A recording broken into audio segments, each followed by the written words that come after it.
제가 이탈리아의 그 포로노 광장이라고 있어요. 이 시저가 브루투노스 너마저도 하고 이렇게 칼에 찔려 죽은 궁이 있어요. 거기 이제 구경을 이렇게 가는데 그 앞에 수박 파는 청년이 있었어요. 이탈리아 청년이. 그래서 내가 수박을 먹으면서 어디서 왔냐고 그러길래 한국에서 왔다니까 자기는 한국을 너무 좋아한대. 네가 한국을 왜 좋아하냐 그랬더니 한국 여자가 우선 제일 예쁘대요. 그래서 좋대요. 두 번째, 자기는 이 한국 핸드폰을 너무 좋아한대요. 그래서 무슨 얘기냐? 너 수박 팔아 먹으려고 그러는 거 아니냐? 아니라고 그러면서 카탈로그를 꺼내는데 삼성 애니콜 카탈로그를 꺼내는 거예요. 20만 원서부터 60만 원까지 쫙 갖고 있더라. 그때 제가 제일 좋은 애니콜을 갖고 갔었어요. 그래서 제가 그랬어요. 이게 제일 좋은 거다. 눈이 뒤집어지죠. MP3 되지, 캠코더 되지, 카메라 되지, 게임 되지, 텔레비전 되지. 여러분들 유럽, 프랑스, 파리 아이들이 귀족 아이들이 제일 받고 싶은 선물이 뭐예요? 우리나라 핸드폰이에요. 그만큼 애들 착하지. 세계에서 제일 착한 애들이 대한민국 애들이에요. 여러분들 어떻게 생각하세요? 세계에서 제일 착한 애들 대한민국 애들이라는 거? 이 미국 애들은 왕따를 당하면 어떻게 해? 콜로라도에서 그랬죠? 날 왕따를 시켜 교실에다 수류탄 던지고 총으로 다 쏴주고 17명을 죽었잖아요. 독일에서도 왕따 당한 아이가 총을 갖고 와서 한 명씩 부르고 죽였어요. 우리나라 애들은 왕따 당하면 어떻게 해요? 나 하나 사라지면 되지 뭐. 이러고 옥상에 올라가고 혼자 뛰어내린단 말이야. 학원 밤 10시까지 가라고 하면 학원 가지. 왕따 당하면 혼자 옥상에서 뛰어내리지. 애들 착하지. 물건 잘 만들지. 산에 나무 많지. 먹을 거 풍부하지. 국민들이 조금만 정신을 차리면요. 정말로 살기 좋은 나라 돼요. 여러분들 올해 5월 3일 날, 2일 날 우리나라가 몇 도까지 올라갔어요? 33도까지 올라갔어요. 여러분들 33도 언제 올라가 봤어?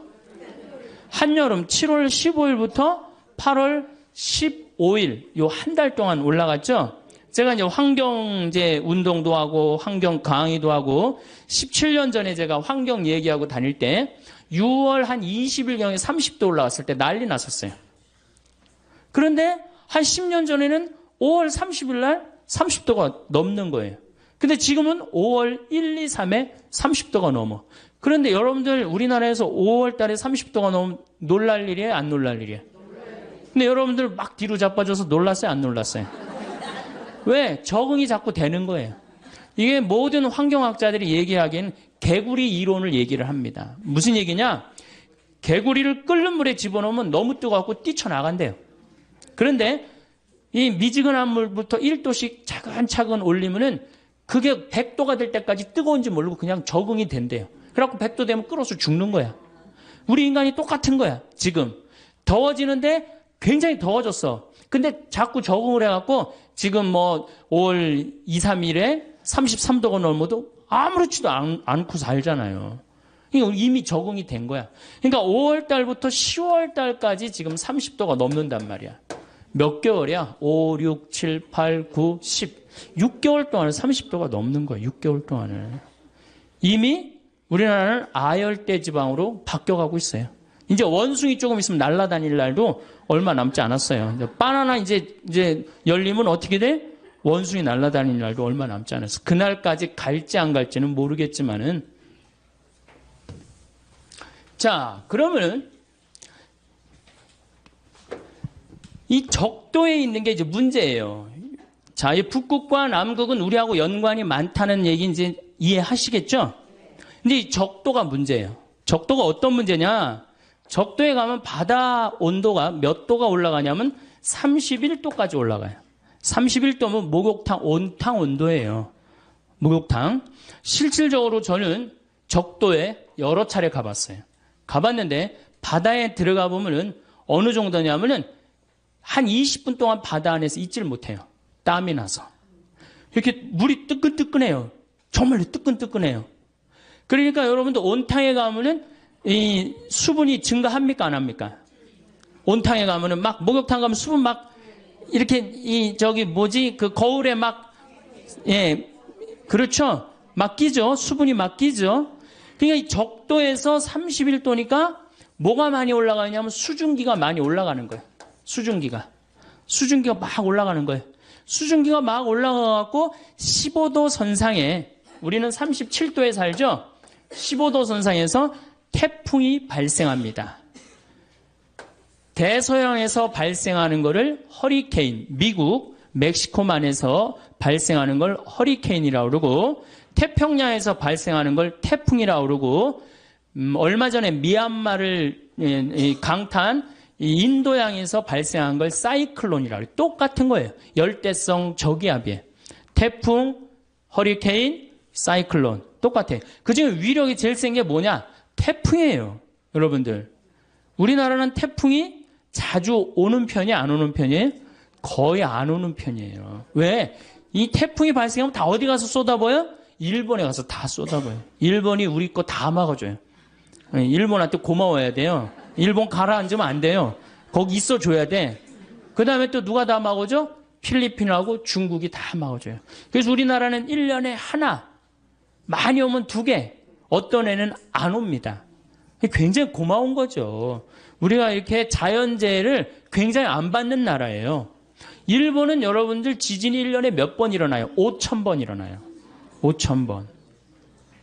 근데 우리나라는 지진 거의 없잖아요. 얼마나 고마워요.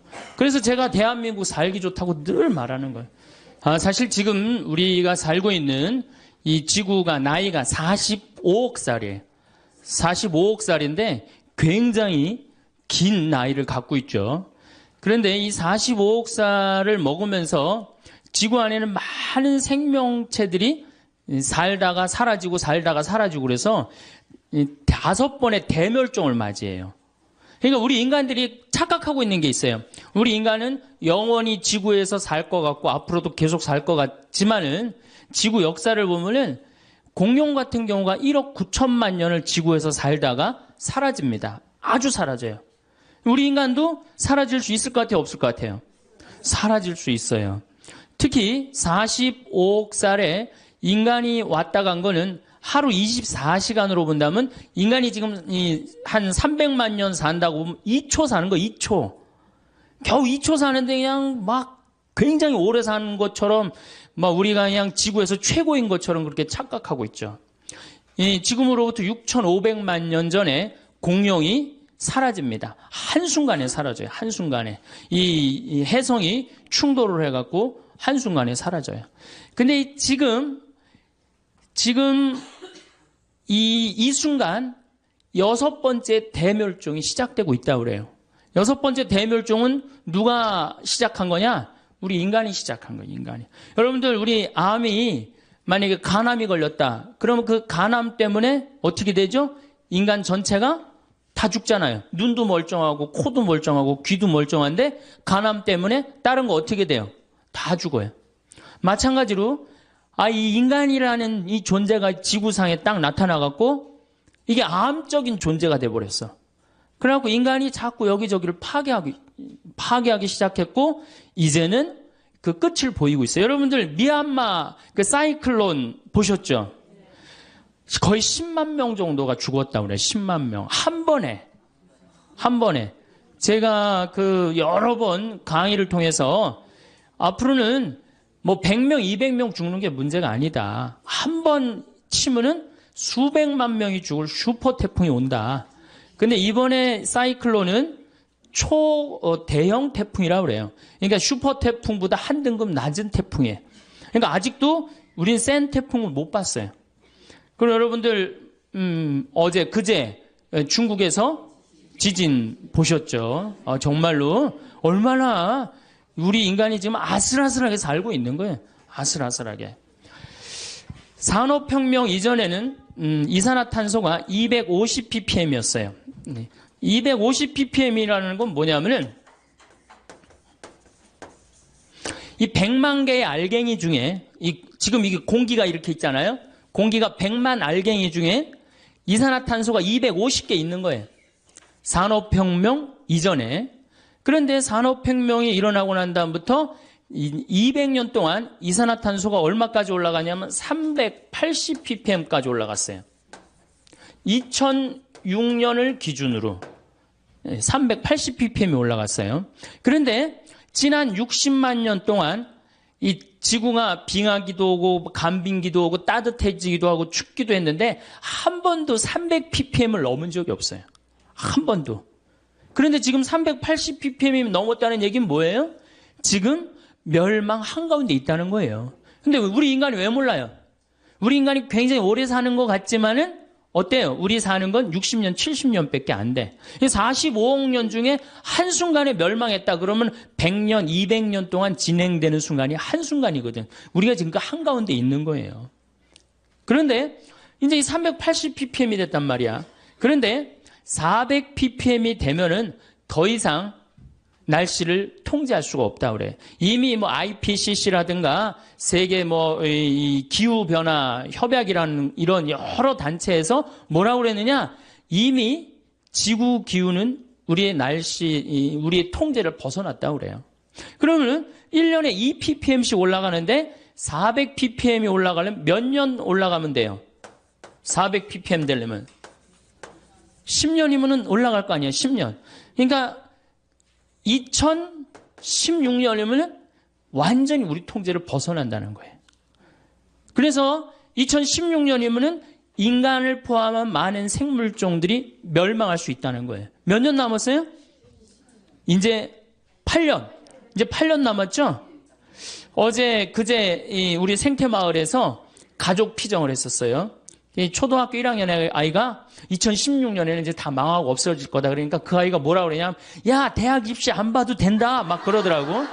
그러니까 걔는 지구가 망하는 것보다 대학 시험 보는 게 더 싫은 거예요. 지구가 망하는 것보다 대학 시험 보는 게 더 싫은 거예요.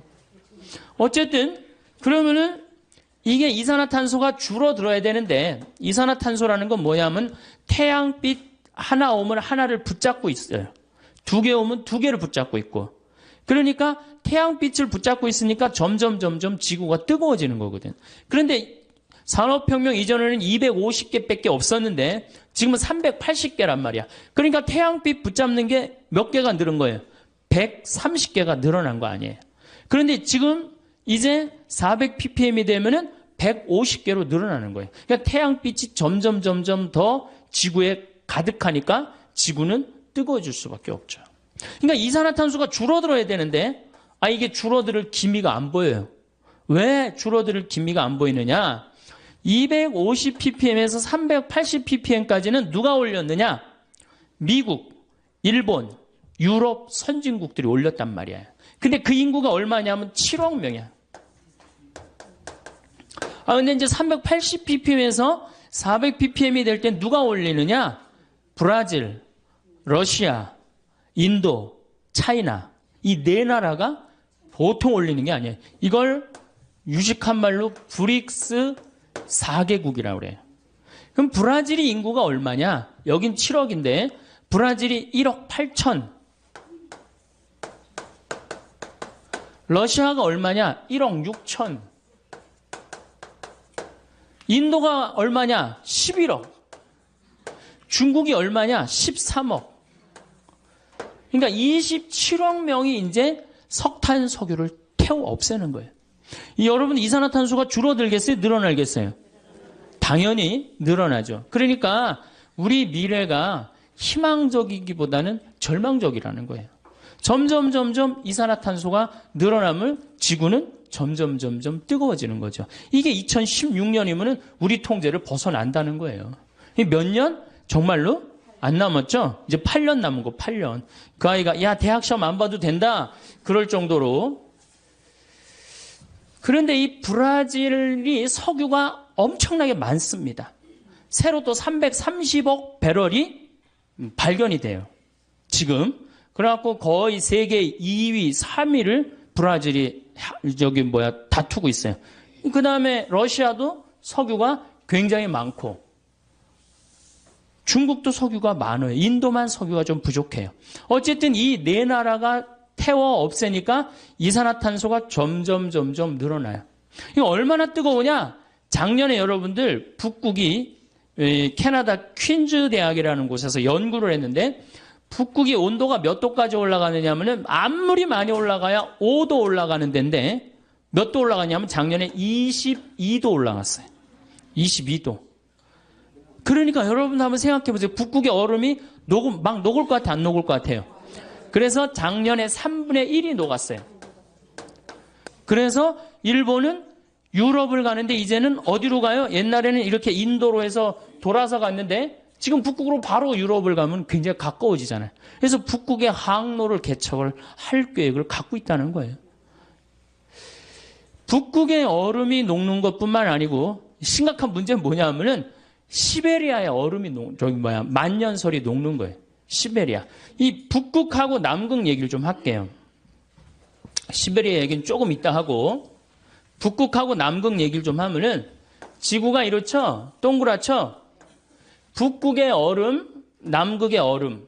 이게 북극과 남극의 얼음은 여러분들하고 아무 상관없는 게 아니에요. 북극이 머니까, 남극이 머니까 나하고 아무 상관이 없는 게 아니고 북극이 있기 때문에, 남극이 있기 때문에 내가 사는 거예요. 북극과 이 지구는 하나도 쓸데없는 게 하나도 없어요. 왜 북극과 남극 때문에 우리가 사느냐? 북극의 흰 설원, 남극의 흰 설원은 태양빛을 어떻게 해주죠? 반사시켜줘요. 여러분들 여름에 흰 옷 입으면 어때요? 시원하죠? 까만 옷 입으면 어떻게 돼요? 덥죠? 똑같아요. 이 북극의 흰 눈과 남극의 흰 눈은 태양빛을 반사시켜줘요. 그래서 북극과 남극을 뭐라고 부르느냐면 지구 자동 온도 조절 장치라고 그래요. 알아서 지구를 온도를 조절해 주는 거예요. 얼마나 고마워요. 근데 이게 다 녹아 없어졌어. 그래갖고 까만 땅이 나와. 남극도 자꾸 녹아 없어요. 까만 땅이 나와. 그럼 태양열을 어떻게 해요? 그대로 받아들이는 거예요. 그러니까 온도가 완전히 급상승을 하는 거예요. 지금 급상승을 하고 있고 실질적으로 다 녹아 없어져요. 다 녹아 없어져. 근데 이 시베리아가 또 굉장히 넓은 흰 설원이에요. 근데 이 시베리아가 지금 녹아갖고 어떻게 돼? 까만 땅이 나오는 거예요. 그래서 여러분들 땅 투기 하고 싶으면 어디다 하면 제일 좋아요? 시베리아 하면 제일 좋아요. 왜냐하면 지금 다 초지로 바뀐대. 그래갖고 앞으로 2030년에 세계에서 제일 살기 좋은 나라 러시아가 된다는 거예요. 러시아. 그러니까 이제 쓸데없이 뭐 강남, 강북 이런 데다 땅 투기하지 말고 헬려면 제대로 하세요. 좀 세게. 어디다 해? 시베리아. 지금 러시아는 많이 오픈을 하고 있어요. 예, 오라고. 우리나라로 와서 농사도 지라고 그러고. 예. 근데 문제는 시베리아의 흰 설원이 녹으면 여기가 이제 영구 동토층이라고 그래. 그동안 얼어갖고 여기 위에다가 집도 짓고 뭐 위에다가 건물도 많이 졌는데 지금 녹아 없어져갖고 무너져요. 그런데 여기 흰 눈 밑에 뭐가 들어있느냐? 동물 썩은 게 잔뜩 들어있어요. 식물 썩은 게, 나무 썩은 게 잔뜩 들어있는데 그걸 뭐라고 그러냐면은 메탄이라고 그래요. 메탄. 근데 이산화탄소는 메탄을 하나 붙잡는데 메탄은 태양열을 20개 붙잡아요. 이 메탄이 얼마가 여기 저장되어 있느냐? 5천억 톤이 저장되어 있어요. 5천억 톤. 그러니까 이게 또 막 올라오면은 작년에도 거기 이렇게 녹은 데다가 불을 이렇게 대니까 메탄이 여러분들 소, 방구 이런 거잖아요. 그게 불이 타더라고요. 그만큼 메탄이 많은 거예요. 그러니까 이게 희망적인 것보다는 절망적인 게 더 많은 거지. 세계에서 제일 살기 좋은 나라 어느 나라예요? 대한민국. 예. 대한민국. 여러분들 음식점에 가면은 물 공짜로 주는 나라 어느 나라밖에 없어요? 대한민국밖에 없어요. 내가 이 물 공짜로 먹고 더 달라고 그러면 더 주는 나라? 대한민국밖에 없어요. 세계 어딜 가도 물 공짜로 주는 나라 아무 데도 없어요. 다 사 먹어야 돼. 밥 먹고 커피 공짜로 주는 나라는 완전 대한민국밖에 없어요. 태풍도 안 오지, 지진도 없지, 물 공짜로 주지, 커피 공짜로 주지. 정말로 너무너무 살기 좋은 나라죠. 예. 자, 그러면 이게 이제 수증기가 많이 생겨갖고 태풍이 발생을 합니다. 그럼 태풍은 올라오면 올라올수록 바닷물이 차기 때문에 약해져요. 그런데 이 문제는 제주도 앞바다까지 30도까지 올라간단 말이에요. 그러니까 올라오면서 태풍이 약해지는 게 아니라 수증기 공급을 어떻게 해요? 많이 받는 거예요. 수증기 공급을 계속 많이 받아갖고 한번 비가 비라고 그러지 마세요, 여러분들. 얼마나 이 하느님께서 우리한테 은총 주시는 가장 좋은 표지가 뭐예요? 빈님이에요, 빈님. 예. 우리 그러니까 조선시대에는 비 왔네 이런 글 하나도 없어요. 빈님 밤새 오셨네 이랬지. 우린 요즘 현대인들이 얼마나 건방져요. 자고 일어나는데 바깥에 땅이 젖어 있어. 그럼 뭐라 그래? 비 왔네? 너무 건방진 거예요. 뭐라 그래야 돼? 빈님 오셨네. 감사하는 마음 지녀야 돼. 자, 여기 이제 막 태풍이 올라옵니다. 약해지는 게 아니고 점점 많은 수분을 갖고 와요. 여러분들 2006년에 제가 살던 평창에 물폭탄 터진 거 아시죠? 예, 그 진부, 봉평, 평창 이 뚝이 200개가 터졌어요. 정말로 엄청나게 와서 한 1500mm 왔어요. 근데 작년에는 제주도에 거의 또 1500mm 왔어요. 그러니까 요즘은 작년에 제가 살던 평창에 이틀에 한 번씩 150mm, 200mm, 150mm, 200mm 왔어요. 정말 엄청나게 왔죠. 근데 우리나라는 사실은 이렇게 엄청나게 비가 와도 이렇게 자연재해를 받습니까? 안 받습니까? 거의 안 받아요. 요건 제가 둘째 시간 때 말씀을 왜 거의 안 받는 나라냐면은 저 나무 때문에 그래요. 산에 나무가 저렇게 많은 나라는 세계에서 우리나라밖에 없어요. 물론 일본이 산에 나무가 많아요. 근데 아까 말씀드렸듯이 지진이 1년에 5,000번 일어나는 나라예요. 근데 우리나라는 산에 유엔에서 공식적으로 발표를 합니다. 개발도상 국가 중에서 30년 만에 녹화 사업을 완전히 끝낸 나라는 대한민국밖에 없다고. 대단한 거예요. 지금 60대, 70대 되신 우리 어머니, 아버지 세대가 대단한 일을 한 거예요. 물론 박정희 정권도 뭐 못한 일도 많지만은 그 녹화 사업 하나 성공해낸 건 대단하게 우리한테 큰 선물을 준 거예요. 그래서 정말 여러분들 이렇게 산을 봐도 굉장히 고마워해야 돼. 내가 이 둘째 시간 때 왜 고마운지 여러분들한테 자세히 설명을 하겠습니다. 자, 이제 와갖고 이게 약해져야 되는데 강해지는 거예요. 태풍이. 태풍은 소형 태풍, 중형 태풍, 대형 태풍, 초대형 태풍 이렇게 있어요. 이 4등급으로 나눠요. 미국은 1등급, 2등급, 3등급, 4등급, 5등급. 카트리나가 4등급에서 5등급으로 갔다가 다시 4등급으로서 떨어지면서 뉴올리언즈를 강타한 거예요. 강타했는데도 순식간에 수천 명, 도시 전체를 날려버렸죠. 근데 이제는 무슨 태풍이 오느냐? 슈퍼 태풍이 온다는 거예요. 이거는 한 번 오면요 700만 명을 한 번에 죽일 수 있다는 거예요. 여러분들 이번에 미얀마 위성 사진을 찍은 걸 보니까 해안선이 없어져 버렸어요. 해안선이. 이 슈퍼 태풍은 오면은 한 번에 얼마나 밀고 오느냐면은 30m 파도 높이로 밀고 와요. 그럼 10층짜리 아파트는 다 덮치고 지나간다는 거예요. 그런데 참 우리나라 사람들은 난 놀라운 일이 있어요. 이게 자연을 안 무서워해요. 대한민국 사람들. 중국이나 미국만 하더라도 이 태풍이나 허리케인이 온다 그러면 그 직접 지나가는 길은 어떻게 해요? 전부 다 대피시켜요. 대한민국 여러분들 태풍 오니까 피신하라는 얘기 들어본 적 있어요? 한 번도 없죠. 우리는 절대 안 무서워해요. 대한민국 사람들이 어떤 사람들인데 그걸 무서워해요. 태풍 매미가 왔을 때도 마산을 스쳐서 지나갔어요. 제대로 친 것도 아니고 스쳐서 지나갔는데도 우리나라 사람들은 태풍이 온다는데요. 이게 바다야. 저기서 막 태풍이 와. 그럼 도로가 있는데 여기 되게 이렇게 노래방도 있고 그렇잖아요. 그 태풍 온다는데 그날 저녁 지하에서 노래방에서 노래했어요. 그러니까 5m 파도가 들이닥쳐갖고 노래방에 있던 친구들이 다 죽었잖아요. 이 대단한 거죠. 절대 안 무서워해 자연을. 그래서 우리나라 이름이 뭔지 아세요? 대한민국이에요. 대한민국.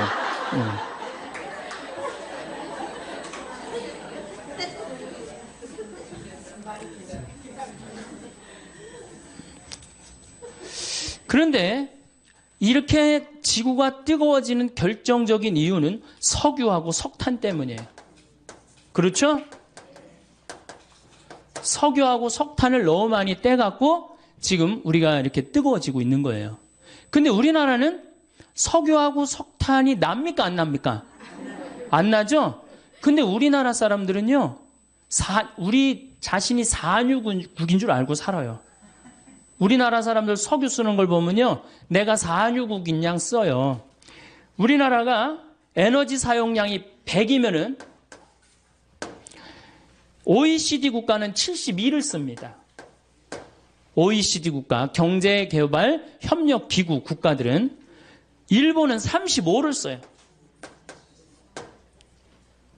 독일이 85,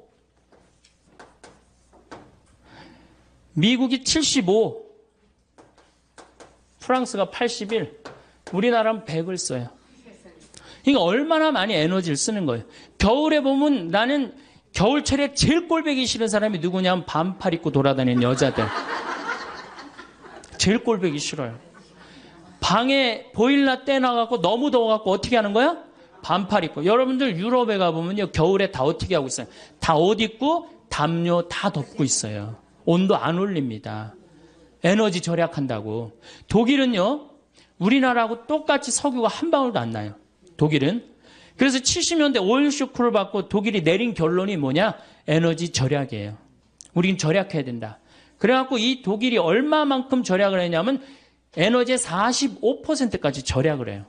우리나라도 지금 에너지 절약에 들어가면은 그렇게 충분히 할 수 있어요. 근데 우리나라 사람 지금 정신을 내가 보니까 못 차려. 독일은 차가 막혀. 그럼 어떻게 하냐면 다 시동 끄고 내립니다. 시동을 끄고 다 내리고 그냥 밀고 가요. 대화하면서. 석유 아낀다고. 근데 우리는 차 막히면 어떻게 해요? 에어컨 켜놓고 차 안에서 꼼짝 안 하고 있잖아요. 그 수많은 차들이 그냥 저기 영동고속도로, 경부고속도로, 무슨 뭐 서해안 고속도로 꽉 채우고. 생각을 해보세요. 이 조그만 나라에 자동차가 1600만 대가 있어요. 1600만 대. 지금 중국이 얼마냐? 3000만 대밖에 없어요. 13억이 3000만 대를 쓰는데 4500만이 1600만 대를 써요. 그래도 잘 먹고 잘 사는 거 보면 신기하지 않아요? 저는 신비해요, 신비. 대한민국이 이렇게 넉넉하게 먹고 사는 거 신비해요. 그 다음에 밤에 나가보면요, 내가 서울에 오면 정신을 못 차려요. 밤에 밤강에 오면은요, 이건 라스베가스 저리 가라요. 번쩍번쩍해요. 여러분들, 제가 유럽에 여러 번 가봤는데, 유럽에 가보면 밤이 깜깜해요. 다 그 시간에 뭐예요? 다 집에 들어가 있어요. 우리나라는 밤만 되면 다 나와. 밤만 되면 다 나와갖고 그냥 그 밤새. 그리고 여러분들 그 도시의 그 유럽의 밤, 파리의 밤, 뭐 로마의 밤은 어두컴컴해요. 진짜로 어두컴컴해. 근데 우리는 내가 그 사당동 요새 강의 그쪽에 많이 나가는데 그 사당동 거기 보면요, 번쩍번쩍번쩍해요. 낮인지 밤인지. 그러니까 우리가 산유국인 줄 알고 산다니까. 여름에는 에어컨을 너무 많이 떼갖고 어떻게 해요? 냉방병에 걸리고. 겨울에는 너무 뜨겁게 해서 반팔 입고 다니고. 이 제정신이에요? 제정신 아니에요? 이 제정신 아닙니다. 우리나라 사람들이요, 정말로 정신 차려야 돼요. 지금 우리가 다른 거에 신경 쓸 게 아니에요. 석유가 여러분들 2000년에 겨우 얼마였냐? 18달러였어요. 18달러. 1배럴에. 1배럴이라고 그러면은 159리터야. 159리터면 여러분들 이렇게 드럼통이라고 그러죠? 드럼통. 그거 한 통이에요. 그게 18달러야. 작년 9월에 몇 달러냐? 80달러야. 오늘 보니까 126달러야. 우리나라는 140달러가 넘었으면 우리나라 경제 못 견딥니다. 왜냐하면 작년에 3,400억 달러 정도 수입을 했는데, 그 정도 수입을 했는데 석유하고 에너지만 얼마를 수입했느냐? 1,000억 달러를 했어요. 석유 단일 품목만. 그러니까 우리는 석유 다 해갖고 물건 만들어서 팔아갖고 뭘로 다 날려버려요? 석유 들어오는 걸 다 날려버려요. 만약에 우리가 에너지 절약을 30% 하면 300억 달러 절약할 수 있는 거예요. 올해는 여러분들 얼마? 석유만 1,000억 달러예요. 다른 에너지, 뭐 LNG, LPG, 석탄까지 하면 1,400억 달러 정도를 수입을 한대요. 그럼 우리가 견딜 것 같아? 이미 못 견디는 선에 들어섰어요. 왜냐하면 물가가 4.5% 막 이렇게 올라가고 있어요, 그러니까 정말 어려운 거예요. 내가 평창에서 강의한다고 여기 강의 한번 나오면은 기름값이 딱 10만 원 들어가요. 10만 원. 그러니 이제 강의도 못 다니게 생겼어요. 예. 예. 평창에서 여기 10시까지 돼서 올라오면 버스 없거든요, 아침에는. 그리고 우리는 6시면 해 떨어지면 차 안 다니거든, 평창은. 그러니 어떻게 강의를 나와. 예, 참 어려운 거예요. 저는 괜찮아요. 혼자니까. 여러분들 중에 140달러 넘어 여기 반 이상은 다 절대 안 납니다. 반 이상은 또 다 부도나요. 석유값하고 교회하고 무슨 상관이냐? 여러분들 못 먹고 못 살면 성당 나갈 수 있어요, 없어요? 못 나. 헌금이라도 좀 있어야지 그래도 성당 나갈 거 아니야. 헌금도 없는데 어떻게 성당을 나가. 그러니까 이 석유값 이거 떨어뜨려야 되기도 하지만 우리는 석유가 없기 때문에 방법 뭐밖에 없어요? 절약밖에 없어요. 근데 우리는 온 천지에 불 다 켜놓고 그냥 밤에 그냥 네온사인 번쩍번쩍하고 먹긴 또 얼마나 먹어요. 내가 일본에 가갖고 회 정식을 먹는데 회가 딱 2첩 나왔어요. 그래갖고 이제 2첩을 딱 먹고 기다리고 있었어요. 나올 줄 알고. 난 이게 애퍼타이저인 줄 알았어요. 그래갖고 하도 안 나오길래 가이드한테 야, 왜 회 정식 시켰는데 안 나오냐 그러니까 아까 먹었지 않느냐고 그러더라고요. 우리나라는 어때? 횟집에 가면은 일단 가면 뭐가 나와요? 소라 나오지, 해삼 나오지, 멍게 나오지, 오징어 썰은 좀 내보내지, 거기다가 개불, 또 괜찮은 집은 저기 뭐예요? 전복까지. 회 나오기 전에 벌써 배불러. 그래갖고 이제 회가 나오면 어떻게 나와? 이만한 접시에 가득 나옵니다. 가득. 그럼 그걸 또 고통스럽지만 그걸 다 먹어. 아, 그리고 끝났는 줄 알았더니 뭐 나와요? 매운탕 또 나오잖아, 매운탕. 여러분들, 정말로 우리나라 사람들이요, 잘 먹고 잘 사는 거예요. 나는 우리나라가 못 먹고 못 산다고 그러는 게 이해가 안 가요. 물론 못 먹고 못 사는 층이 있어요. 그러나 국민의 대부분은 뭐예요? 내가 보기엔 과하게 잘 먹어요. 국민의 대부분은. 그래서 우리나라가 음식 쓰레기가 1년에 얼마가 나가냐면 17조 원이 음식 쓰레기로 나가요. 170억 달러가 음식 쓰레기로 나간다. 이게 북한 주민 30년 먹여 살릴 거를 1년에 음식 쓰레기로 날려버리는 거예요. 여기 다 주부시잖아요. 냉장고에 버리는 거 얼마나 많아요? 솔직히 많죠? 또 내가 외식을 하러 나가면 어때요? 먹는 반찬보다 안 먹는 반찬이 훨씬 많아요. 그게 다 쓰레기로 나가는 거예요. 다 쓰레기로 나가는 거예요. 지금 아무것도 없으면서 석유도 없고 석탄도 없고 그렇다고 식량이 많으냐? 식량도 없고. 그 식량 얘기는 내가 다음 시간에 이제 하겠지만은 여러분들 미국이 왜 이라크를 침략했어요? 그래, 누구나 다 석유로 알고 있어요. 석유 때문이에요. 텍사스에서는 1배럴을 뽑아내기 위해서 관정을 합니다. 뚫는데 돈이 얼마가 들어가느냐? 1배럴 뽑아내는데 17달러 들어가요. 근데 이라크에서는 1배럴을 뽑는데 얼마가 들어가느냐? 1달러 들어요. 1달러. 비용이. 그러니까 이라크는 빨대만 꽂으면 다 나온다는 거예요. 탐이 나겠어요? 안 나겠어요? 탐이 납니다. 러시아는 어느 나라를 포기하지 않느냐? 체첸이라는 나라를 포기하지 않아요. 왜냐하면 체첸이 그렇게 큰 나라가 아니에요. 한 50만이 사는데 그 나라 전체의 석유가 다 나요. 그러니까 막 테러, 초등학교 애들 몇백 명 죽이고 테러 했었잖아요. 몇 년 전에. 그래도 러시아 눈도 껌떡하지 않아요. 왜? 석유가 있으니까. 이미 세계는 석유 전쟁에 들어가 있어요. 그리고 이 석유는 지금 126달러, 심하게는 200달러까지 뛴대요. 그럼 우리나라 어떻게 할 거야? 지금 소 갖고 그냥 난리치고 그냥 눈 자고 나면 소, 또 자고 나면 소 얘기하는데 소 얘기할 때가 아니에요, 지금. 석유 126달러 뛰는 게 문제예요. 그래, 석유는, 소는 안 먹으면 되지, 소는. 그리고 여러분들, 소 얘기 나왔으니까 소 얘기 좀 하면은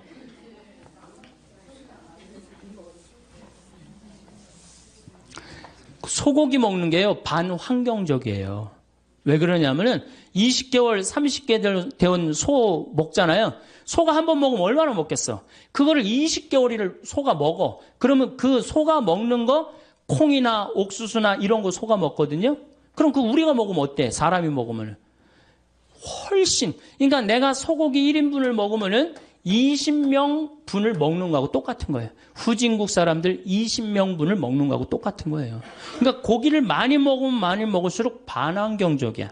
가능한 한 뭘 먹으면 좋아? 야채를 많이 먹으면 좋아. 야채. 채소 종류. 예. 이걸 많이 먹는 게 오히려 환경적이다. 그래서 고기를 먹으면 지구 환경을 파괴하는데 일조하는 거다. 이렇게 생각하시면 돼요.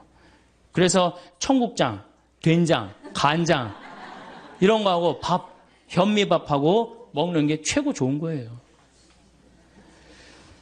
그러면 이제 자, 석유가 이제 126달러까지 올라갔어요.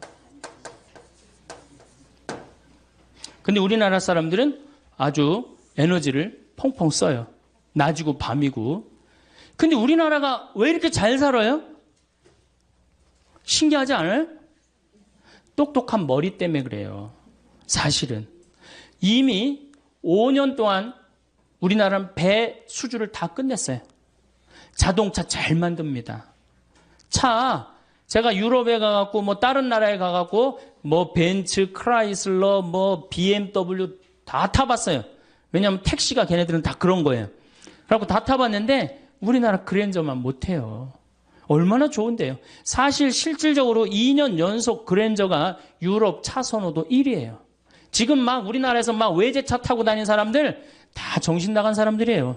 죄송한 얘기지만. 왜? 그거보다 훨씬 좋은 차 우리나라 차 있는데 왜 다른 나라 차를 사요? 그거 한번 고장나면 부속품 사기도 힘들대는데. 우리 그냥 고장나면 제깍제깍 동네에서 다 할 수 있는 건데. 우리나라 차 좋습니다. 차 잘 만들죠. 배 잘 만들죠. 핸드폰 잘 만들죠. 핸드폰. 제가 항상 하는 얘기지만 이 핸드폰 하나로 300억 달러를 수출해요. 저는 우리나라 사람들 대단하다고 생각해요. 근데 우리나라는 지금 많은 에너지를 어디에 의존하느냐? 원자력 발전소에 의존을 합니다. 우리나라가 지금 원자력 발전소가 16기가 돌아가요. 16기. 근데 지금 전기의 40%는 원자력에 의존하는 거예요, 우리나라가. 1986년 4월 26일 날, 벌써 22년 전 얘기죠. 이 소련이죠. 소련의 이 체르노빌 원자력 발전소가 터집니다. 기억나시죠? 예. 그때 터졌을 때 30만 명이 죽었어요. 그리고 지금도 500만 명이 고통을 호소하고 있다고 그래요. 한 번 터지면 반경 100km 못 살아요. 그리고 이 체르노빌 원자력 발전소 터져갖고 어떻게 그 방사능을 처리할 수가 없어갖고 지금 콘크리트로 막아놨어요. 근데 아직도 끓고 있다고 그래요. 10만 년 동안 끓는다고 그래요. 10만 년 동안. 방사능이 그 안에서. 근데 우리나라는 이게 남쪽에 16개가 지금 돌아가고 있어요. 물론 이게 에너지가 없는 나라에서 원자력은 매력이 있습니다. 그렇지만 방사능 폐기물, 여러분 핵 폐기물 얘기 많이 들었죠? 그거 이제 어디다 버릴 데가 없는 거. 내가 월성 원자력 발전소에 들어가 보니까 핵 폐기물을 쌓아놨는데 5단, 6단으로 쌓아놨어요. 갈 데가 없어요. 벌써 한 7, 8년 전에. 그러니까 이거를 이제 저장고를 만든다고 우리나라가 얼마나 갈등을 일으켰어요. 그런데 여러분들 막 우리 동네는 안 된다고 그러지만은 여러분들 누구 때문에 지금 전기 쓰는 거예요? 원자력 발전소 때문에 전기 쓰는 거예요. 그래갖고 왜 앞으로 2015년에 26기가 더 돌아간대요. 그러니까 총 26기가.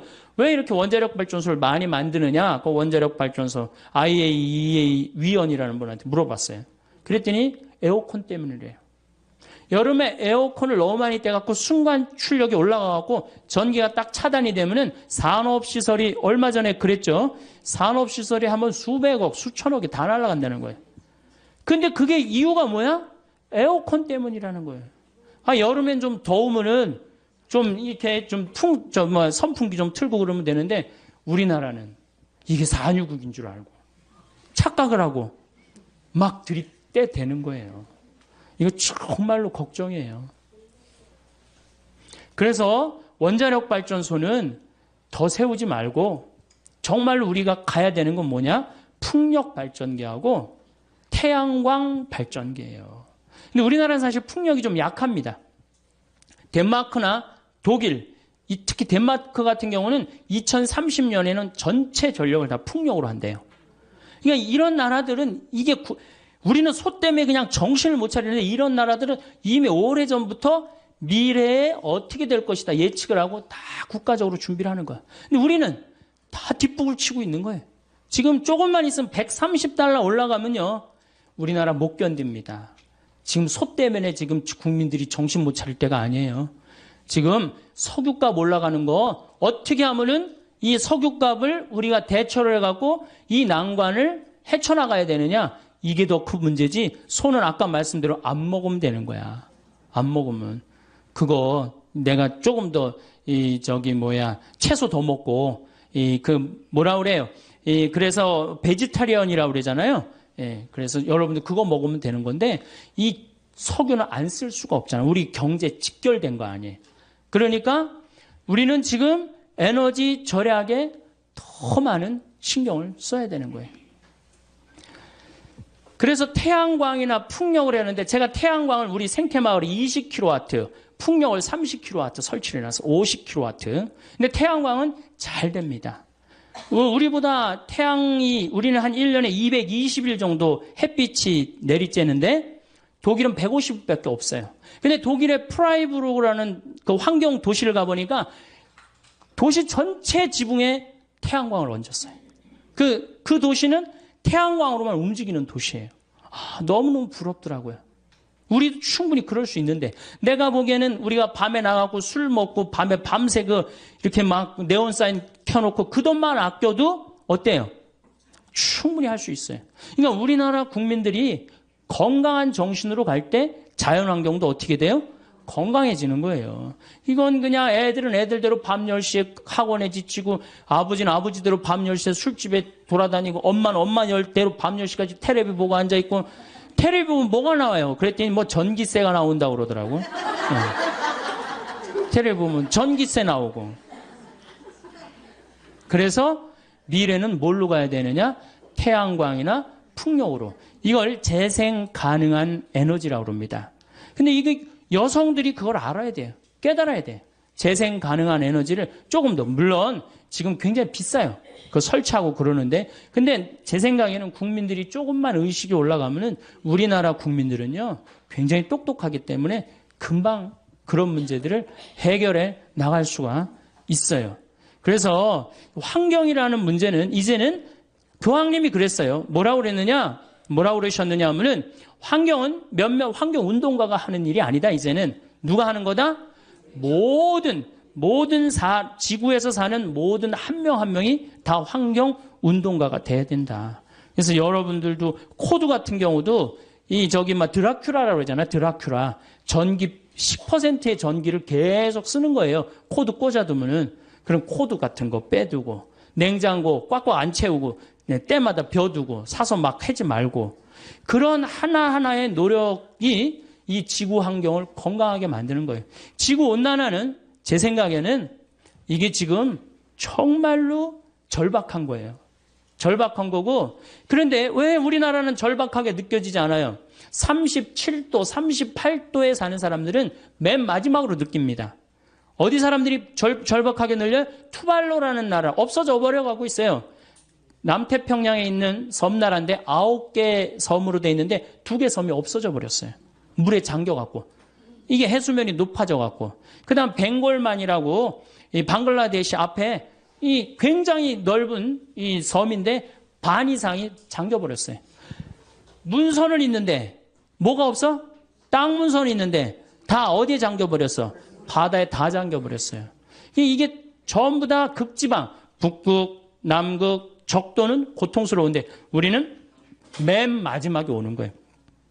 맨 마지막까지 시집가고 장가가고 먹고 마시다가 하느님이 홍수를 내리칠 때 노아 방주에 몇 명밖에 못 들어갔듯이 우리도 정신을 못 차리면 그렇게 되는 거예요. 지금 다른 데 정신 집중할 때가 아니에요. 정말로 정신 집중할 때는 환경, 지구온난화. 그런 주부가 할 일이 뭐냐? 주부가 할 일이 가장 큽니다. 여러분들의 에너지를 가장 많이 쓰는 분들 중에 한 분이에요. 가정에너지. 그래서 그 에너지를 줄이는 역할을 이제는 정말로 공부를 해가면서 하나하나 개척을 해나갈 때 또 실천을 해나갈 때 지구 환경은 아름답게 보존이 될 거라고 생각을 합니다. 이제 10분 쉬었다가 또 식량 에너지에 대한 얘기를 또 하도록 하겠습니다. 예, 감사합니다. 우리는 살다 보면 천년만년 살 것처럼 뒤도 옆도 살필 겨를 없이 달리다가 누구나 삶의 어느 모퉁이에 멈춰서서 자신의 인생을 돌아보게 되는 순간이 옵니다.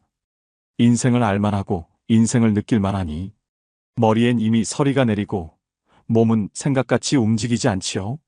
젊을 때는 물질적이고 육체적인 삶이 최고라 여기며 살아가다가 인생 후반전이 돼서야 비로소 진정한 인생의 가치와 만나게 되는 것입니다. 인생을 살아가다 보면 점점 가지고 싶은 것들이 생겨 무언가를 계속 구매하거나 더 많은 사람들과 어울리려고 하는 분들이 계십니다. 우리는 나이 들수록 건강하고 행복한 노후를 위해 중년부터 인생의 덧셈과 뺄셈이 필요합니다. 안 쓰는 물건이나 지나간 관계에 대한 집착 등은 빼고 비운 공간을 필요한 것들로 채워나갈 때 보다 풍요로운 노년을 보낼 수 있습니다. 이는 누구나 잘 알고 있는 교과서적인 내용이지만 일상에서 이런 것들을 마음에 간직하며 지켜나가는 것은 결코 쉬운 일은 아닙니다. 나이가 들고 지혜가 자랄수록 물질적인 삶은 멀리하고 정신적인 삶을 최고로 여기며 살아가야 합니다. 그렇다면 노후에 어떻게 하면 잘 빼고 잘 더할 수 있을까요? 오늘은 더 나은 내일을 꿈꾸는 이 땅의 많은 중년 노년들을 위해 나이가 들수록 무조건 버려야 할 4가지에 대해 말씀드리겠습니다. 구독자 여러분들은 더 늦기 전에 지금부터라도 노년의 비움을 실천하셔서 홀가분한 노후를 만들어 가시길 바랍니다. 나이가 들수록 버려야 할 첫 번째는 불필요한 물건을 버리는 것입니다. 주위를 둘러보면 자식들을 출가시키고 떠나보내고 난 뒤 집을 좁혀서 가는 분들이 많습니다. 식구가 적은데 집까지 넓으니 횡댕그렁해서 더 외롭게 느껴진다는 것입니다. 집을 줄이면 살림살이도 자연스럽게 비워지게 되지요. 대부분의 사람들은 집에 쓰지도 않는 물건을 오랫동안 보관해 놓는 일이 많습니다. 어느 날은 제대로 정리하겠다고 마음먹으면서 막상 정리를 시작하면 버리는 것도 말처럼 쉽지가 않은데요. 놔두면 언젠가 쓸 것 같은데, 이건 비싸게 주고 샀는데, 이건 추억이 있는데라며 버리지 못하는 이유도 다양합니다. 이런 이유로 하나둘씩 챙겨두다 보니 슬그머니 또 자리를 차지합니다. 집안 곳곳에 잡동사니가 여러분들에게 주는 영향은 생각보다 심각하다고 하는데요. 풍수지리 전문가는 각 물건에는 고유의 에너지와 기가 존재하고 있는데 이 에너지의 흐름이 순조로워야 집안이 활기를 띨 수 있다고 합니다. 즉 불필요한 물건은 즉시 버리고 비워내야 비로소 그 자리에 자신이 진정 원하는 새로운 일들이 찾아올 수 있다는 것이죠. 내 몸의 노화를 촉진하는 물건 5가지가 있습니다. 첫 번째는 밑창과 굽이 다른 낡은 신발입니다. 낡은 신발은 관절과 척추를 늙게 만들고 오래된 운동화는 족저근막의 압력을 높여 통증을 유발하기 때문에 집에 낡은 신발이 있다면 당장 버리셔야 합니다. 두 번째는 오래된 플라스틱 용기입니다. 오래된 플라스틱에는 환경 호르몬과 세균도 많고 음식물을 오염시키기 때문에 과감하게 버리셔야 됩니다. 세 번째는 오래된 칫솔입니다. 벌어진 칫솔모는 잇몸을 손상시켜 구강 노화를 촉진한다고 하는데요. 3개월마다 교체해주는 것이 좋습니다. 네 번째는 오래된 기름입니다. 오래되어 산패된 기름은 일단 몸속에 들어가면 배출이 안 되고 혈전을 만들어 혈관을 좁혀 여러 가지 질병을 유발하므로 오래된 기름은 절대 드시면 안 됩니다. 마지막으로 5번째는 오래된 이어폰입니다. 볼륨 키운 이어폰은 청력 노화를 촉진시키고 소음성 난청의 원인이 된다고 하는데요. 이어폰을 낄 때는 최대 볼륨의 50% 아래로 듣고 오래된 이어폰은 버리셔야 합니다. 빨리 늙지 않고 좀 더 건강하게 지내기 위해서라도 집안에 있는 오래된 물건은 과감하게 버리셔야 됩니다. 모든 것이 부족하던 시대에는 많은 것을 소유하는 게 미덕이었으나 요즘처럼 넘쳐나는 시대의 무절제한 풍족함은 오히려 짐이 되고 욕심이 됩니다. 물질적인 것을 아무리 많이 가져도 정신적으로는 점점 허기를 느낀다는 사람들이 많기 때문이죠. 철저하게 비우는 무소유의 삶을 실천하고 가신 법정 스님은 행복의 비결은 우선 자기 자신으로부터 불필요한 것을 제거하는 일에 있다고 말씀하셨습니다. 버리고 비우는 일은 결코 소극적인 삶이 아니라 지혜로운 삶의 선택입니다. 비우기가 익숙해진다면 필요 없는 물건들을 아무 생각 없이 사모으던 습성도 사라질 것입니다. 그리고 노후에는 소유보다는 이런저런 경험에 더 많은 시간을 들이셔야 됩니다. 물질적으로 더할 나위 없이 풍요롭지만 정신적 공허함은 그 어느 세대보다도 깊은 중년 노년들에게 물건 버리기는 간결하고 자유로운 삶을 위해 반드시 실천해야 할 생존 전략입니다. 더불어 나이가 들수록 더 단촐하게 더 가볍고 명료하게 살기 위해서는 늘 자신의 것을 비우고 살아야 하는지도 모릅니다. 나이가 들수록 버려야 할 두 번째는 앉아있는 시간을 줄이셔야 됩니다. 여러분은 하루에 얼마나 오랜 시간 앉아서 생활하시나요? 나이가 들수록 덜 앉고 더 많이 움직이셔야 되는 것은 모두가 알고 계실 텐데요. 60세가 넘어 하루 10시간 넘게 앉아 있으면 치매에 걸릴 확률이 높아진다고 합니다.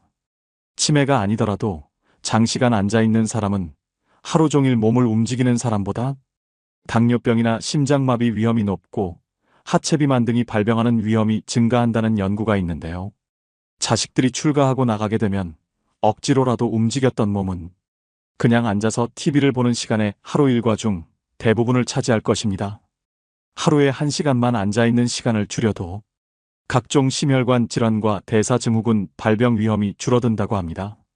장시간 앉아있는 것이 건강에 미치는 악영향을 줄이기 위해 일상에서 30분마다 5분간 가벼운 걷기를 하셔야 됩니다. 한 연구에 따르면 1,500명의 노인 가운데 가장 오래 앉아 있었던 사람들은 더 자주 움직였던 노인들보다 평균적으로 8년 더 빨리 늙는 것으로 나타났다고 하는데요. 나이가 들어가며 신체 활동이 게을러지면 근육이 급격하게 줄어들고 기력이 떨어지면서 더욱 움직이기 싫은 마음이 생겨날 수 있습니다. 나이가 들수록 움직이면 살고 누우면 죽는다는 말을 떠올리셔야 됩니다. 편하게 쉬려는 마음에서 벗어나 일상에서 많이 움직이는 습관을 길들이셔야 합니다. 매일 규칙적으로 많이 걷는 것도 건강 유지를 위한 좋은 습관 중 하나입니다. 만일 걷지 못하신다면 앉아서 하는 운동 또한 매우 도움이 될 수 있습니다. 앉아서도 가벼운 스트레칭을 자주 해주신다면 몸의 움직임을 늘리는데 효과가 있습니다.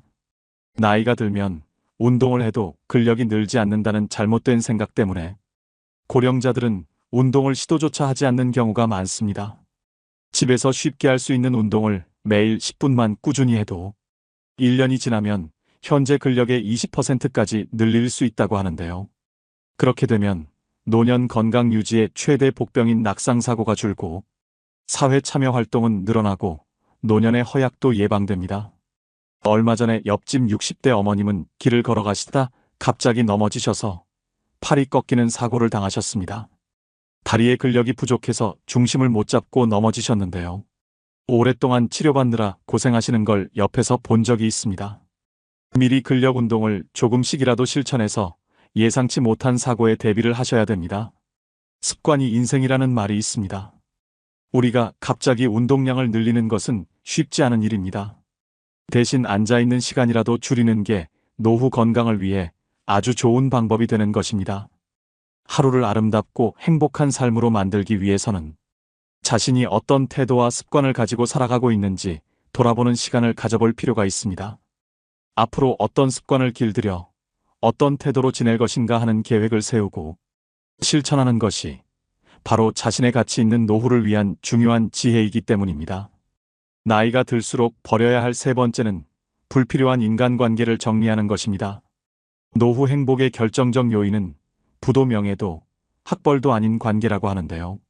우리는 퇴직과 함께 직장 등 공적 관계망은 대부분 눈 녹듯 사라져버리고 학창시절 동창 등 친밀한 관계 위주로 재편됩니다.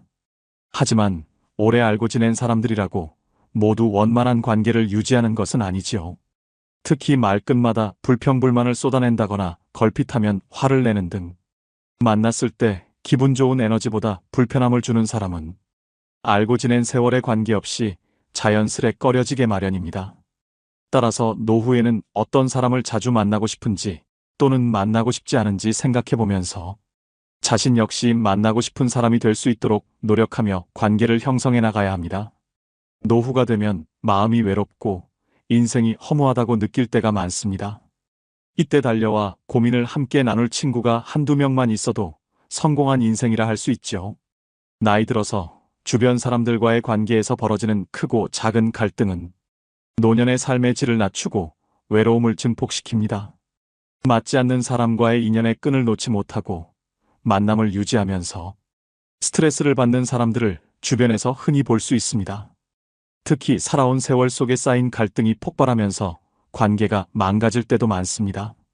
배우자 및 자녀와의 갈등이나 오래 알고 지낸 친구와의 불협화음 등이 이 경우에 해당하죠. 불필요한 인간관계는 늙음을 의식하기 시작하는 50대부터 하나씩 내려놓으면 편해진다고 합니다. 자녀들이 부모 품을 떠나 독립하고 나면 우리는 지켜야 하는 것들이 점점 적어집니다. 그러면 자연스럽게 이제껏 무리해서 만나야만 했던 사람들도 줄어들게 됩니다. 무른 나이를 먹으면 체력도 기력도 젊었을 때와 같지 않게 되니 굳이 의미 없는 인간관계에 힘쓸 여유가 없어집니다. 그러니 참아가며 사람을 만나는 일은 피곤하기만 하지요. 나이 들어서 체력이 떨어지는 만큼 인간관계에도 에너지 전략이 필요합니다. 여기서 가족만큼은 예외라고 말씀하시는 분들도 계실 것 같은데요. 결국은 가족도 같습니다. 그저 너무 가까이 가지 않는 것이 요령이죠. 관계에서 오는 스트레스를 줄이고 싶다면 사람보다는 고독과 친해지셔야 합니다. 악기 배우기나 그림 그리기, 운동 등 취미 활동을 하면서 혼자만의 뜻깊은 하루하루를 보낸다면 내적 자존감도 덩달아 상승하게 됩니다. 이처럼 혼자서 시간을 잘 보낼 수 있게 된다면 내 인생에서 진정으로 필요한 인간관계 또한 분명해질 거라고 생각합니다. 나이가 들어갈수록 그냥 아는 사람 100명보다 나를 잘 알아주는 사람 1명이 더 귀합니다. 그대로의 나를 받아들이는 소수의 사람과 편안하게 만나면서 평온한 노후를 보내셔야 됩니다. 은퇴 후 인간관계라는 한 연구에 따르면 배우자와 함께하는 시간을 줄이고 싶다고 대답한 은퇴자가 늘리고 싶다고 한 은퇴자보다 6배나 많았다고 하는데요. 이 같은 문제들을 비추어 볼 때 은퇴 후에도 원만한 대인관계를 유지하려면 삐걱대는 관계를 정비하는 것도 중요합니다. 가족 또는 가까운 지인 간 어긋난 부분을 개선하고 줄어든 인맥을 새롭게 채워나가야 사람 냄새 풍기는 노후 생활을 즐길 수 있습니다. 행복하고 건강한 노년을 만드는 것은 사람들과의 질적인 관계에 달려 있습니다. 놀라운 것은 나에게 이로운 관계가 행복뿐 아니라 노후의 신체적 건강까지 영향을 준다는 사실이지요.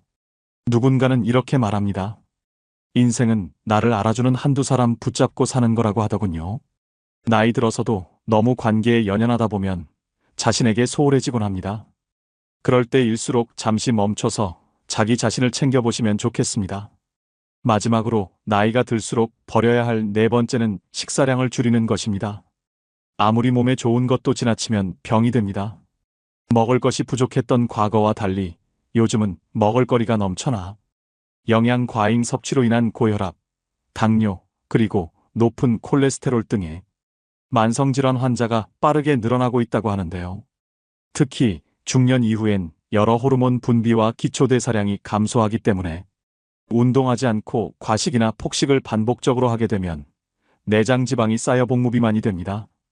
나이가 들어서 몸에 좋다고 무턱대고 먹다 보면 오히려 영양 과잉 상태를 초래해서 질병으로 발전할 수 있다는 사실을 아시나요? 실제로 소식하는 습관은 노화를 늦추고 노화와 관련된 질병 위험이 낮아집니다. 소식을 하면 뇌세포의 활동이 활발해질 뿐 아니라 체중이 5%만 줄어도 허리와 무릎에서 느끼는 부담과 통증도 사라지고 목과 어깨도 가벼워집니다. 또한 몸에서 독소가 빠져나와 혈액순환도 좋아지지요. 살이 빠지면서 얼굴 라인도 살아나고 고민했던 뱃살도 쑥 들어가서 몸매가 청춘 시절로 되돌아갈 수 있습니다. 인류 역사 내내 배불리 먹는 것이 인류의 수건이었지만 이제는 영양 과잉 상태에서 벗어나야 합니다. 그래야 사는 동안 몸을 가볍고 건강하게 살 수 있습니다. 우리는 나이 들수록 첫 번째 목적으로 지켜야 할 것은 무조건 건강입니다. 그러니 급격하게 빼려고 하지 말고 식습관과 생활 습관을 바로 잡는 것이 중요합니다. 그렇게 되면 살은 자연스레 슬슬 빠지게 될 것입니다. 나이가 들수록 과식보다는 적당한 배고픔을 즐기셔야 됩니다. 중년 이후에는 부족한 것을 더 먹는 것도 중요하지만 건강을 위협하는 나이살이 찌지 않도록 먹는 것을 줄여야 하는데요. 소식 습관을 유지하는데 도움이 되는 방법 3가지를 알려드리겠습니다. 첫 번째는 식사 시간을 적어도 20분 이상으로 유지하시고 음식도 많이 오래 씹으셔야 합니다. 두 번째는 수분 섭취가 중요합니다. 물이 부족할 경우 갈증을 배고픔으로 착각하여 과식하게 될 수도 있습니다. 세 번째는 그릇과 수저의 크기를 줄이는 것입니다. 처음부터 밥을 반 덜어놓고 먹고 작은 그릇을 이용하여 음식을 담습니다. 이처럼 나이가 들수록 먹는 것을 줄이는 것은 건강의 첫걸음입니다. 건강은 지나치게 강조해도 해가 되지 않습니다. 계속해서 말씀드리지만 인생을 살아가는 데 있어 중요한 것은 첫째도 둘째도 건강입니다. 젊었을 땐 하나라도 더 가지려고 몸 상하는 줄 모르고 살았지만 이제는 건강을 우선으로 챙기셔야 한다는 걸 항상 생각하셔야 합니다. 오늘의 영상 어떠셨나요? 우리는 나이가 들어가며 행복한 삶을 누리는 조건으로 건강한 몸과 함께하는 배우자, 하고픈 일들, 여유로운 자금, 그리고 남은 생을 동반할 친구 등을 흔히 떠올립니다. 하지만 누구나 그렇듯 생각한 대로 인생은 흘러가지 않습니다. 갑자기 건강에 이상이 생길 수도 있고 배우자, 친구와의 갈등이 깊어질 수도 있습니다. 일이 잘 풀려나가는 좋은 시간이나 일들이 꼬이며 어려움을 겪는 힘든 시간도 결국은 지나갑니다. 좋을 때나 어려울 때나 범사에 감사하며 이 또한 지나가리라를 마음에 간직하고 살아가는 것도 아름다운 삶의 지혜이죠. 흐르는 물을 되돌릴 수 없는 것과 마찬가지로 우리 인생도 결코 되돌릴 수 없습니다. 아름다운 삶을 위한 생활 수칙은 개인에 따라 다를 수 있지만 그 지침을 정해놓고 실행하는 것은 자신의 마음가짐에 달려 있습니다. 일상에서 외롭다는 마음과 불안감을 떨쳐내고 소소한 즐거움에도 웃음 지으며 지내는 작은 실천들이 행복을 맞이하는 지름길이기 때문입니다. 그러자면 비움의 실천이 중요하겠죠. 나이가 들수록 인생을 일찍 깨달았더라면 좀 더 성숙한 삶을 살았을 텐데라고 후회하는 날들도 있습니다. 아쉽고 안타깝지만 남은 세월이 있기에 체험보다 비움으로써 마음의 안정과 풍요로움을 얻으셔야 됩니다.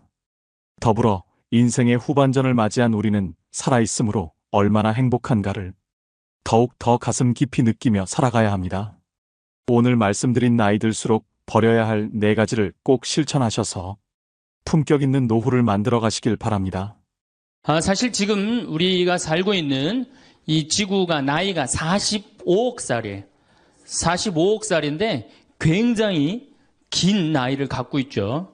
그런데 이 45억 살을 먹으면서 지구 안에는 많은 생명체들이 살다가 사라지고 살다가 사라지고 그래서 5번의 대멸종을 맞이해요. 그러니까 우리 인간들이 착각하고 있는 게 있어요. 우리 인간은 영원히 지구에서 살 것 같고 앞으로도 계속 살 것 같지만은 지구 역사를 보면은 공룡 같은 경우가 1억 9천만 년을 지구에서 살다가 사라집니다. 아주 사라져요.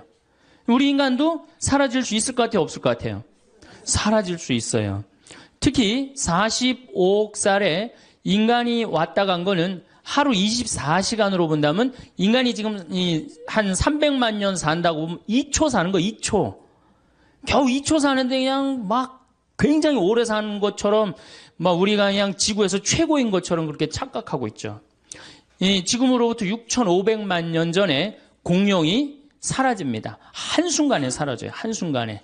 이 해성이 충돌을 해갖고 한순간에 사라져요. 근데 지금 이 순간 6번째 대멸종이 시작되고 있다고 그래요. 6번째 대멸종은 누가 시작한 거냐? 우리 인간이 시작한 거예요, 인간이. 여러분들, 우리 암이 만약에 간암이 걸렸다. 그러면 그 간암 때문에 어떻게 되죠? 인간 전체가 다 죽잖아요. 눈도 멀쩡하고, 코도 멀쩡하고, 귀도 멀쩡한데, 간암 때문에 다른 거 어떻게 돼요? 다 죽어요. 마찬가지로, 이 인간이라는 이 존재가 지구상에 딱 나타나갖고 이게 암적인 존재가 돼버렸어. 그래갖고 인간이 자꾸 여기저기를 파괴하기 시작했고, 이제는 그 끝을 보이고 있어요. 여러분들, 미얀마 그 사이클론 보셨죠? 거의 10만 명 정도가 죽었다고 그래요. 10만 명. 한 번에. 제가 그 여러 번 강의를 통해서 앞으로는 뭐 100명, 200명 죽는 게 문제가 아니다. 한 번 치면은 수백만 명이 죽을 슈퍼 태풍이 온다. 근데 이번에 사이클론은 대형 태풍이라고 그래요. 그러니까 슈퍼 태풍보다 한 등급 낮은 태풍이에요. 그러니까 아직도 우린 센 태풍을 못 봤어요. 그리고 여러분들, 그제 중국에서 지진 보셨죠? 정말로 얼마나 우리 인간이 지금 아슬아슬하게 살고 있는 거예요. 아슬아슬하게. 산업혁명 이전에는 이산화탄소가 250ppm이었어요. 250ppm이라는 건 뭐냐면은 이 100만 개의 알갱이 중에 지금 이게 공기가 이렇게 있잖아요. 공기가 100만 알갱이 중에 이산화탄소가 250개 있는 거예요. 산업혁명 이전에. 그런데 산업혁명이 일어나고 난 다음부터 200년 동안 이산화탄소가 얼마까지 올라가냐면 380ppm까지 올라갔어요. 2006년을 기준으로 380ppm이 올라갔어요. 그런데 지난 60만 년 동안 이 지구가 빙하기도 오고 간빙기도 오고 따뜻해지기도 하고 춥기도 했는데 한 번도 300ppm을 넘은 적이 없어요. 한 번도. 그런데 지금 380ppm이 넘었다는 얘기는 뭐예요? 지금 멸망 한가운데 있다는 거예요. 근데 우리 인간이 왜 몰라요? 우리 인간이 굉장히 오래 사는 것 같지만은 어때요? 우리 사는 건 60년, 70년밖에 안 돼. 45억 년 중에 한순간에 멸망했다 그러면 100년, 200년 동안 진행되는 순간이 한순간이거든. 우리가 지금 그 한가운데 있는 거예요. 그런데 이제 이 380ppm이 됐단 말이야. 그런데 400ppm이 되면은 더 이상 날씨를 통제할 수가 없다 그래. 이미 뭐 IPCC라든가 세계 이 기후 변화 협약이라는 이런 여러 단체에서 뭐라고 그랬느냐? 이미 지구 기후는 우리의 우리의 통제를 벗어났다고 그래요. 그러면 1년에 2ppm씩 올라가는데 400ppm이 올라가려면 몇 년 올라가면 돼요? 400ppm 되려면 10년이면은 올라갈 거 아니에요. 10년. 그러니까 2016년이면 완전히 우리 통제를 벗어난다는 거예요. 그래서 2016년이면 인간을 포함한 많은 생물종들이 멸망할 수 있다는 거예요. 몇 년 남았어요? 이제 8년. 이제 8년 남았죠? 그제 우리 생태마을에서 가족 피정을 했었어요. 초등학교 1학년의 아이가 2016년에는 이제 다 망하고 없어질 거다. 그러니까 그 아이가 뭐라 그러냐면, 야, 대학 입시 안 봐도 된다. 막 그러더라고. 그러니까 걔는 지구가 망하는 것보다 대학 시험 보는 게 더 싫은 거예요. 지구가 망하는 것보다 대학 시험 보는 게 더 싫은 거예요. 어쨌든, 그러면은 이게 이산화탄소가 줄어들어야 되는데, 이산화탄소라는 건 뭐냐면 태양빛 하나 오면 하나를 붙잡고 있어요. 2개 오면 2개를 붙잡고 있고. 그러니까 태양빛을 붙잡고 있으니까 점점 지구가 뜨거워지는 거거든. 그런데 산업혁명 이전에는 250개밖에 없었는데 지금은 380개란 말이야. 그러니까 태양빛 붙잡는 게 몇 개가 늘은 거예요? 130개가 늘어난 거 아니에요. 그런데 지금 이제 400ppm이 되면은 150개로 늘어나는 거예요. 그러니까 태양빛이 점점 더 지구에 가득하니까 지구는 뜨거워질 수밖에 없죠. 그러니까 이산화탄소가 줄어들어야 되는데 이게 줄어들 기미가 안 보여요. 왜 줄어들 기미가 안 보이느냐? 250ppm에서 380ppm까지는 누가 올렸느냐? 미국, 일본, 유럽 선진국들이 올렸단 말이에요. 근데 그 인구가 얼마냐면 7억 명이야.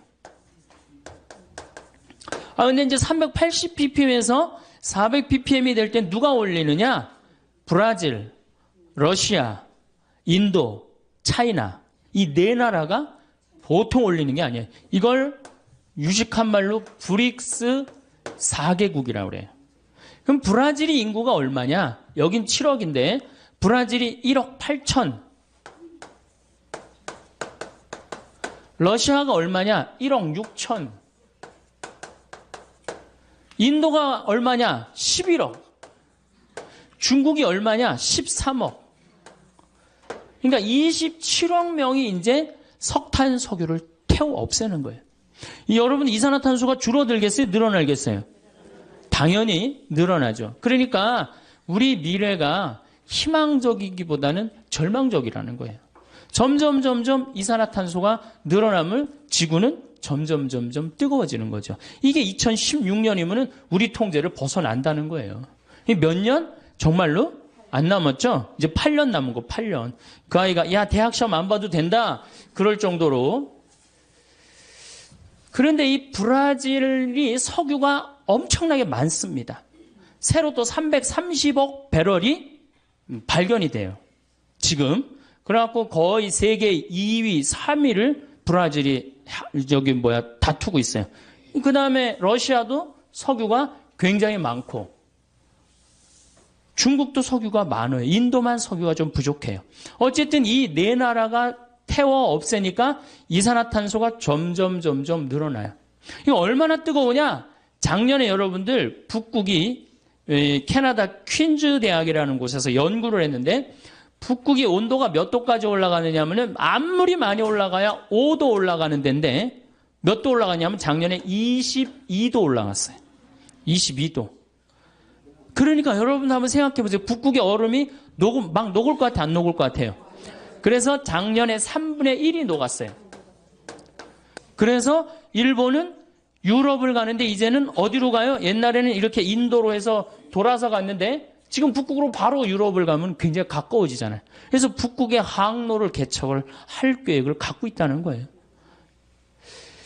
북극의 얼음이 녹는 것뿐만 아니고 심각한 문제는 뭐냐면은 시베리아의 얼음이 만년설이 녹는 거예요. 시베리아. 이 북극하고 남극 얘기를 좀 할게요. 시베리아 얘기는 조금 이따 하고 북극하고 남극 얘기를 좀 하면은 지구가 이렇죠? 동그랗죠? 북극의 얼음, 남극의 얼음. 이게 북극과 남극의 얼음은 여러분들하고 아무 상관없는 게 아니에요. 북극이 머니까, 남극이 머니까 나하고 아무 상관이 없는 게 아니고 북극이 있기 때문에, 남극이 있기 때문에 내가 사는 거예요. 북극과 이 지구는 하나도 쓸데없는 게 하나도 없어요. 왜 북극과 남극 때문에 우리가 사느냐? 북극의 흰 설원, 남극의 흰 설원은 태양빛을 어떻게 해주죠? 반사시켜줘요. 여러분들 여름에 흰 옷 입으면 어때요? 시원하죠? 까만 옷 입으면 어떻게 돼요? 덥죠? 똑같아요. 이 북극의 흰 눈과 남극의 흰 눈은 태양빛을 반사시켜줘요. 그래서 북극과 남극을 뭐라고 부르느냐면 지구 자동 온도 조절 장치라고 그래요. 알아서 지구를 온도를 조절해 주는 거예요. 얼마나 고마워요. 근데 이게 다 녹아 없어졌어. 그래갖고 까만 땅이 나와. 남극도 자꾸 녹아 없어요. 까만 땅이 나와. 그럼 태양열을 어떻게 해요? 그대로 받아들이는 거예요. 그러니까 온도가 완전히 급상승을 하는 거예요. 지금 급상승을 하고 있고 실질적으로 다 녹아 없어져요. 다 녹아 없어져. 근데 이 시베리아가 또 굉장히 넓은 흰 설원이에요. 근데 이 시베리아가 지금 녹아갖고 어떻게 돼? 까만 땅이 나오는 거예요. 그래서 여러분들 땅 투기하고 싶으면 어디다 하면 제일 좋아요? 시베리아 하면 제일 좋아요. 왜냐하면 지금 다 초지로 바뀐대. 그래갖고 앞으로 2030년에 세계에서 제일 살기 좋은 나라 러시아가 된다는 거예요. 러시아. 그러니까 이제 쓸데없이 뭐 강남, 강북 이런 데다 땅 투기하지 말고 헬려면 제대로 하세요. 좀 세게. 어디다 해? 시베리아. 지금 러시아는 많이 오픈을 하고 있어요. 예, 오라고. 우리나라로 와서 농사도 지라고 그러고. 예. 근데 문제는 시베리아의 흰 설원이 녹으면 여기가 이제 영구 동토층이라고 그래. 그동안 얼어갖고 여기 위에다가 집도 짓고 뭐 위에다가 건물도 많이 졌는데 지금 녹아 없어져갖고 무너져요. 그런데 여기 흰 눈 밑에 뭐가 들어있느냐? 동물 썩은 게 잔뜩 들어있어요. 식물 썩은 게, 나무 썩은 게 잔뜩 들어있는데 그걸 뭐라고 그러냐면은 메탄이라고 그래요. 메탄. 근데 이산화탄소는 메탄을 하나 붙잡는데 메탄은 태양열을 20개 붙잡아요. 이 메탄이 얼마가 여기 저장되어 있느냐? 5천억 톤이 저장되어 있어요. 5천억 톤. 그러니까 이게 또 막 올라오면은 작년에도 거기 이렇게 녹은 데다가 불을 이렇게 대니까 메탄이 여러분들 소, 방구 이런 거잖아요. 그게 불이 타더라고요. 그만큼 메탄이 많은 거예요. 그러니까 이게 희망적인 것보다는 절망적인 게 더 많은 거지. 세계에서 제일 살기 좋은 나라 어느 나라예요? 대한민국. 대한민국. 여러분들, 음식점에 가면은 물 공짜로 주는 나라 어느 나라밖에 없어요? 대한민국밖에 없어요. 내가 이 물 공짜로 먹고 더 달라고 그러면 더 주는 나라? 대한민국밖에 없어요. 세계 어딜 가도 물 공짜로 주는 나라 아무 데도 없어요. 다 사 먹어야 돼. 밥 먹고 커피 공짜로 주는 나라는 완전 대한민국밖에 없어요. 태풍도 안 오지, 지진도 없지, 물 공짜로 주지, 커피 공짜로 주지. 정말로 너무너무 살기 좋은 나라죠. 예. 자, 그러면 이게 이제 수증기가 많이 생겨갖고 태풍이 발생을 합니다. 그럼 태풍은 올라오면 올라올수록 바닷물이 차기 때문에 약해져요. 그런데 이 문제는 제주도 앞바다까지 30도까지 올라간단 말이에요. 그러니까 올라오면서 태풍이 약해지는 게 아니라 수증기 공급을 어떻게 해요? 많이 받는 거예요. 수증기 공급을 계속 많이 받아갖고 한번 비가 비라고 그러지 마세요, 여러분들. 얼마나 이 하느님께서 우리한테 은총 주시는 가장 좋은 표지가 뭐예요? 빈님이에요, 빈님. 예. 우리 그러니까 조선시대에는 비 왔네 이런 글 하나도 없어요. 빈님 밤새 오셨네 이랬지. 우린 요즘 현대인들이 얼마나 건방져요. 자고 일어나는데 바깥에 땅이 젖어 있어. 그럼 뭐라 그래? 비 왔네? 너무 건방진 거예요. 뭐라 그래야 돼? 빈님 오셨네. 감사하는 마음 지녀야 돼. 자, 여기 이제 막 태풍이 올라옵니다. 약해지는 게 아니고 점점 많은 수분을 갖고 와요. 여러분들 2006년에 제가 살던 평창에 물폭탄 터진 거 아시죠? 예, 그 진부, 봉평, 평창 이 뚝이 200개가 터졌어요. 정말로 엄청나게 와서 한 1,500mm 왔어요. 근데 작년에는 제주도에 거의 또 1,500mm 왔어요. 그러니까 요즘은 작년에 제가 살던 평창에 이틀에 한 번씩 150mm, 200mm, 150mm, 200mm 왔어요. 정말 엄청나게 왔죠. 근데 우리나라는 사실은 이렇게 엄청나게 비가 와도 이렇게 자연재해를 받습니까? 안 받습니까?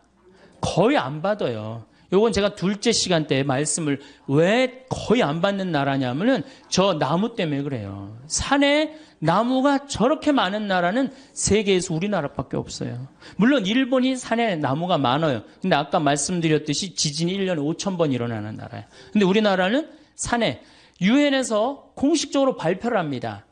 개발도상 국가 중에서 30년 만에 녹화 사업을 완전히 끝낸 나라는 대한민국밖에 없다고. 대단한 거예요. 지금 60대, 70대 되신 우리 어머니, 아버지 세대가 대단한 일을 한 거예요. 물론 박정희 정권도 뭐 못한 일도 많지만은 그 녹화 사업 하나 성공해낸 건 대단하게 우리한테 큰 선물을 준 거예요. 그래서 정말 여러분들 이렇게 산을 봐도 굉장히 고마워해야 돼. 내가 이 둘째 시간 때 왜 고마운지 여러분들한테 자세히 설명을 하겠습니다. 자, 이제 와갖고 이게 약해져야 되는데 강해지는 거예요. 태풍이. 태풍은 소형 태풍, 중형 태풍, 대형 태풍, 초대형 태풍 이렇게 있어요. 이 4등급으로 나눠요. 미국은 1등급, 2등급, 3등급, 4등급, 5등급. 카트리나가 4등급에서 5등급으로 갔다가 다시 4등급으로서 떨어지면서 뉴올리언즈를 강타한 거예요. 강타했는데도 순식간에 수천 명, 도시 전체를 날려버렸죠. 근데 이제는 무슨 태풍이 오느냐? 슈퍼 태풍이 온다는 거예요. 이거는 한 번 오면요 700만 명을 한 번에 죽일 수 있다는 거예요. 여러분들 이번에 미얀마 위성 사진을 찍은 걸 보니까 해안선이 없어져 버렸어요. 해안선이. 이 슈퍼 태풍은 오면은 한 번에 얼마나 밀고 오느냐 하면은 30m 파도 높이로 밀고 와요. 그럼 10층짜리 아파트는 다 덮치고 지나간다는 거예요. 그런데 참 우리나라 사람들은 난 놀라운 일이 있어요. 이게 자연을 안 무서워해요. 대한민국 사람들. 중국이나 미국만 하더라도 이 태풍이나 허리케인이 온다 그러면 그 직접 지나가는 길은 어떻게 해요? 전부 다 대피시켜요. 대한민국 여러분들 태풍 오니까 피신하라는 얘기 들어본 적 있어요? 한 번도 없죠. 우리는 절대 안 무서워해요. 대한민국 사람들이 어떤 사람들인데 그걸 무서워해요. 태풍 매미가 왔을 때도 마산을 스쳐서 지나갔어요. 제대로 친 것도 아니고 스쳐서 지나갔는데도 우리나라 사람들은 태풍이 온다는데요. 이게 바다야. 저기서 막 태풍이 와. 그럼 도로가 있는데 여기 되게 이렇게 노래방도 있고 그렇잖아요. 그 태풍 온다는데 그날 저녁 지하에서 노래방에서 노래했어요. 그러니까 5m 파도가 들이닥쳐갖고 노래방에 있던 친구들이 다 죽었잖아요. 이 대단한 거죠. 절대 안 무서워해 자연을. 그래서 우리나라 이름이 뭔지 아세요? 대한민국이에요. 대한민국.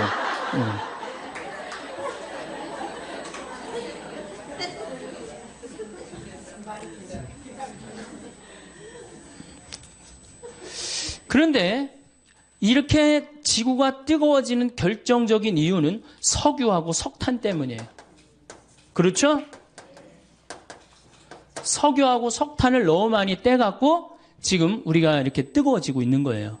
근데 우리나라는 석유하고 석탄이 납니까? 안 납니까?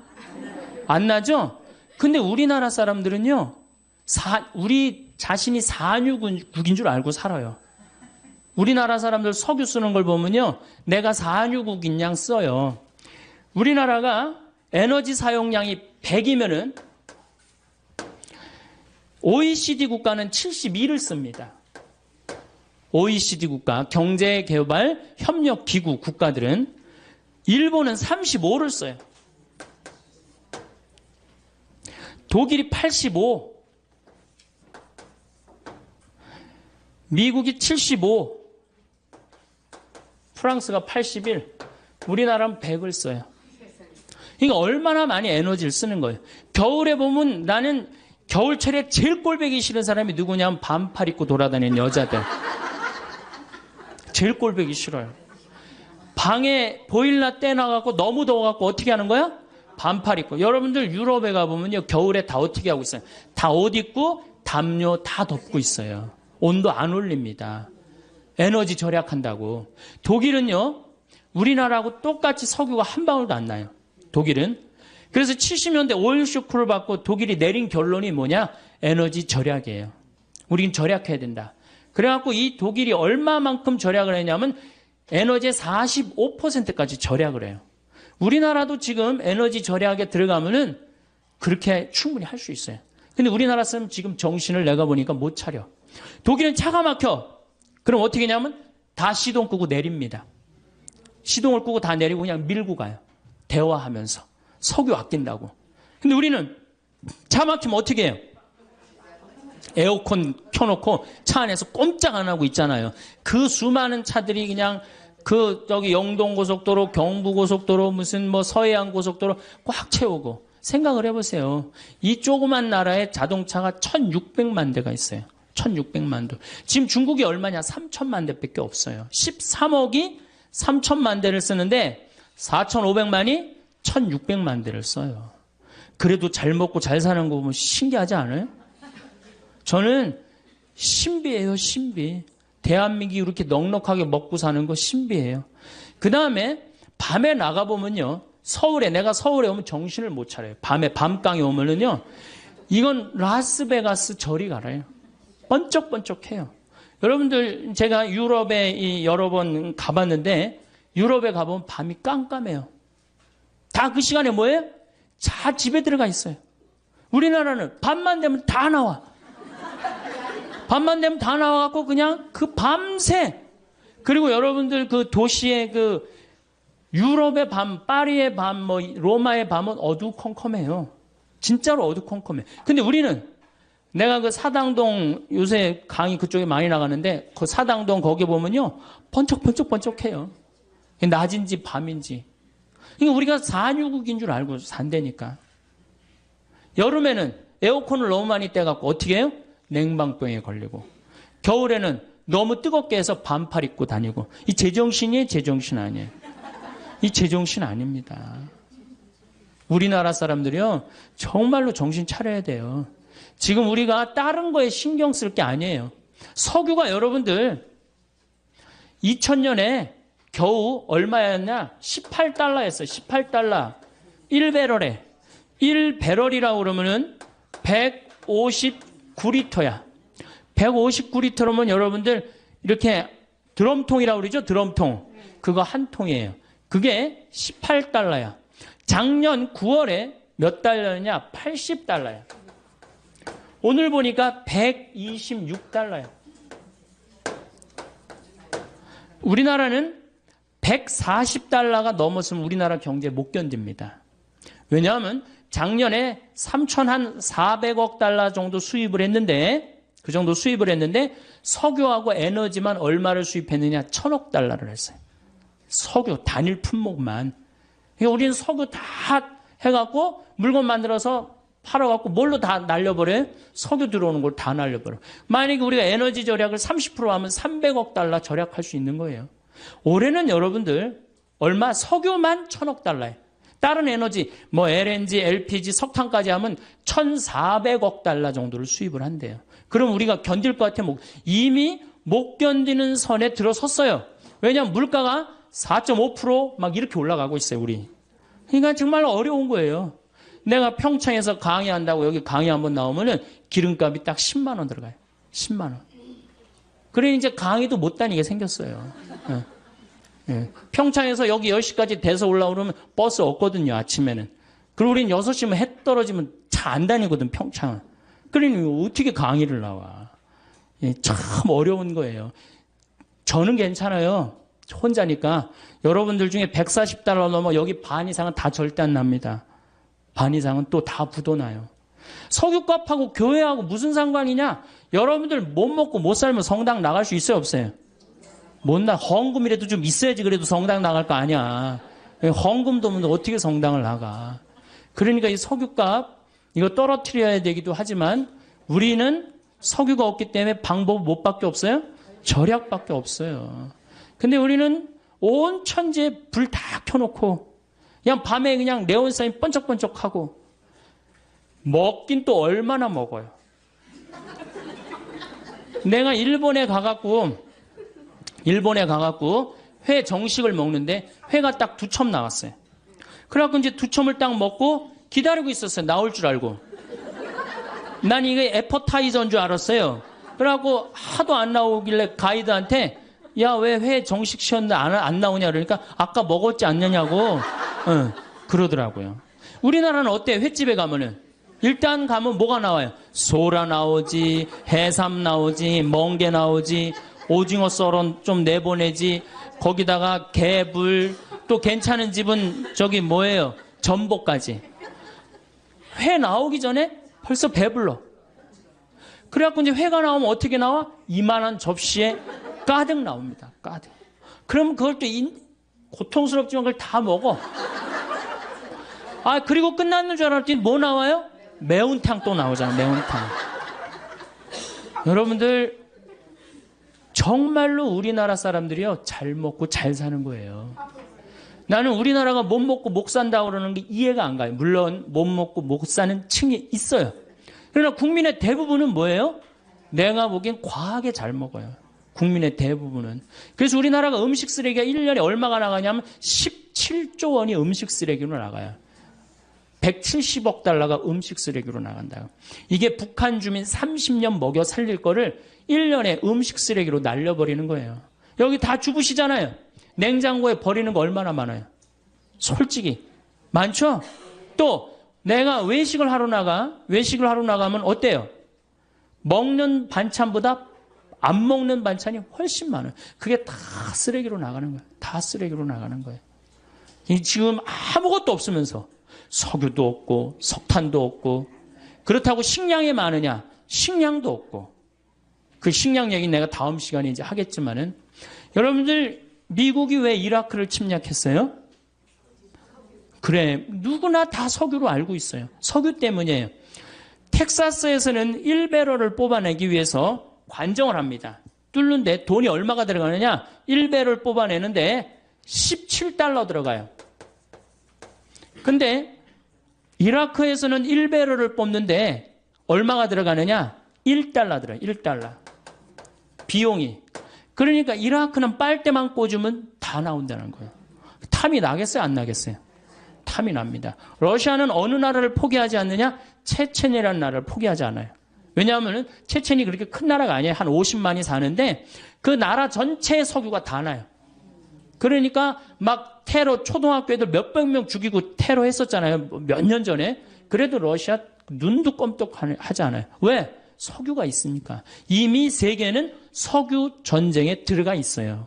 그리고 이 석유는 지금 $126, 심하게는 $200까지 뛴대요. 그럼 우리나라 어떻게 할 거야?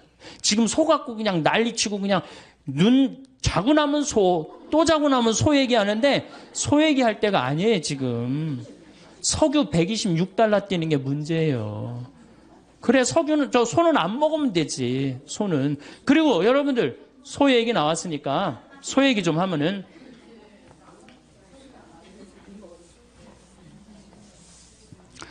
소고기 먹는 게요, 반환경적이에요. 왜 그러냐면은 20개월, 30개 되온 소 먹잖아요. 소가 한 번 먹으면 얼마나 먹겠어? 그거를 20개월을 소가 먹어. 그러면 그 소가 먹는 거 콩이나 옥수수나 이런 거 소가 먹거든요. 그럼 그 우리가 먹으면 어때? 사람이 먹으면 훨씬. 그러니까 내가 소고기 1인분을 먹으면은 20명 분을 먹는 거하고 똑같은 거예요. 후진국 사람들 20명 분을 먹는 거하고 똑같은 거예요. 그러니까 고기를 많이 먹으면 많이 먹을수록 반환경적이야. 가능한 한 뭘 먹으면 좋아? 야채를 많이 먹으면 좋아요. 야채. 채소 종류. 예. 이걸 많이 먹는 게 오히려 환경적이다. 그래서 고기를 먹으면 지구 환경을 파괴하는데 일조하는 거다. 이렇게 생각하시면 돼요. 그래서 청국장, 된장, 간장 이런 거하고 밥, 현미밥하고 먹는 게 최고 좋은 거예요.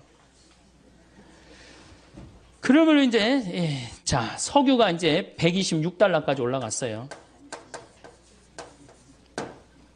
근데 우리나라 사람들은 아주 에너지를 펑펑 써요.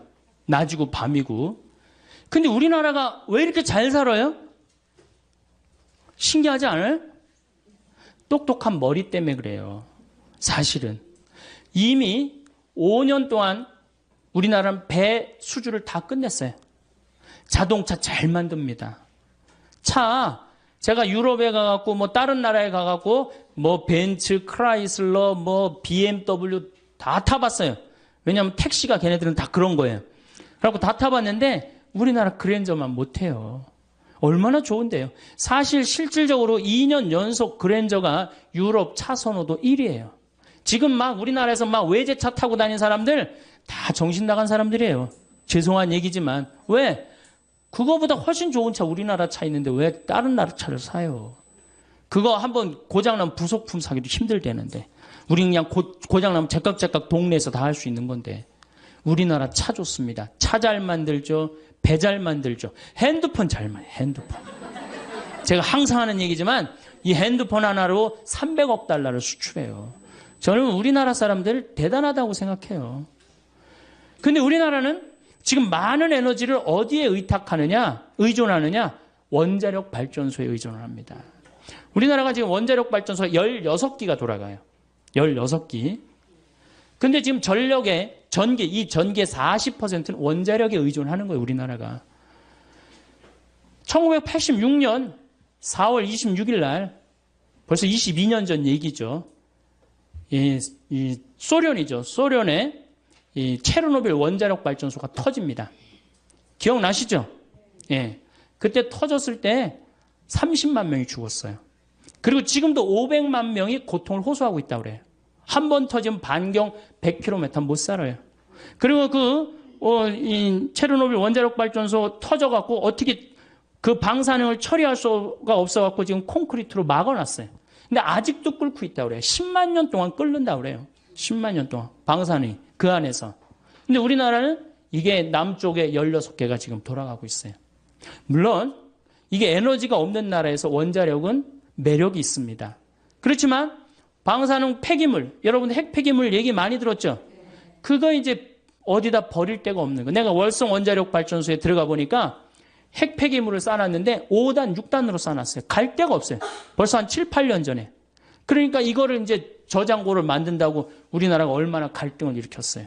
그런데 여러분들 막 우리 동네는 안 된다고 그러지만은 여러분들 누구 때문에 지금 전기 쓰는 거예요?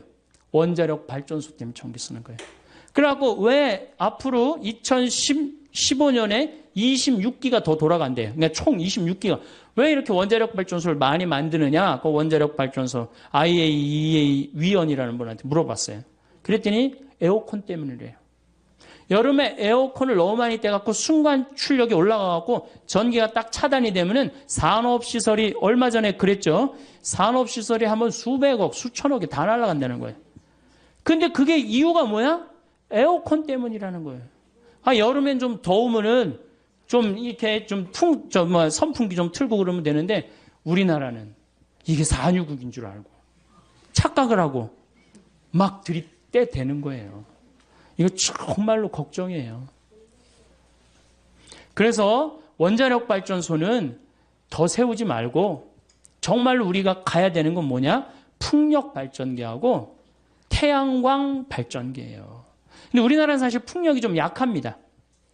덴마크나 독일, 특히 덴마크 같은 경우는 2030년에는 전체 전력을 다 풍력으로 한대요. 그러니까 이런 나라들은 우리는 소 때문에 그냥 정신을 못 차리는데 이런 나라들은 이미 오래전부터 미래에 어떻게 될 것이다 예측을 하고 다 국가적으로 준비를 하는 거야. 근데 우리는 다 뒷북을 치고 있는 거예요. 지금 조금만 있으면 $130 올라가면요. 우리나라 못 견딥니다. 지금 소 때문에 지금 국민들이 정신 못 차릴 때가 아니에요. 지금 석유값 올라가는 거 어떻게 하면은 이 석유값을 우리가 대처를 해갖고 이 난관을 헤쳐나가야 되느냐. 이게 더 큰 문제지. 소는 아까 말씀대로 안 먹으면 되는 거야. 안 먹으면. 그거 내가 조금 더 채소 더 먹고 뭐라 그래요? 그래서 베지타리언이라고 그러잖아요. 그래서 여러분들 그거 먹으면 되는 건데 이 석유는 안 쓸 수가 없잖아요. 우리 경제 직결된 거 아니에요. 그러니까 우리는 지금 에너지 절약에 더 많은 신경을 써야 되는 거예요. 그래서 태양광이나 풍력을 하는데 제가 태양광을 우리 생태마을에 20kW, 풍력을 30kW 설치를 해놔서 50kW. 근데 태양광은 잘 됩니다.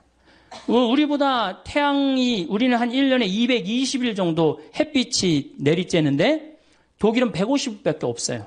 근데 독일의 프라이부르크라는 그 환경 도시를 가보니까 도시 전체 지붕에 태양광을 얹었어요. 그 도시는 태양광으로만 움직이는 도시예요. 너무너무 부럽더라고요. 우리도 충분히 그럴 수 있는데 내가 보기에는 우리가 밤에 나가고 술 먹고 밤에 밤새 이렇게 막 네온사인 켜놓고 그 돈만 아껴도 어때요? 충분히 할 수 있어요. 그러니까 우리나라 국민들이 건강한 정신으로 갈 때 자연환경도 어떻게 돼요? 건강해지는 거예요. 이건 그냥 애들은 애들대로 밤 10시에 학원에 지치고 아버지는 아버지대로 밤 10시에 술집에 돌아다니고 엄마는 엄마대로 밤 10시까지 텔레비 보고 앉아있고 텔레비 보면 뭐가 나와요? 그랬더니 전기세가 나온다고 그러더라고. 텔레비 보면 전기세 나오고. 그래서 미래는 뭘로 가야 되느냐? 태양광이나 풍력으로. 이걸 재생 가능한 에너지라고 합니다. 근데 이게 여성들이 그걸 알아야 돼요. 깨달아야 돼요. 재생 가능한 에너지를 조금 더, 물론 지금 굉장히 비싸요.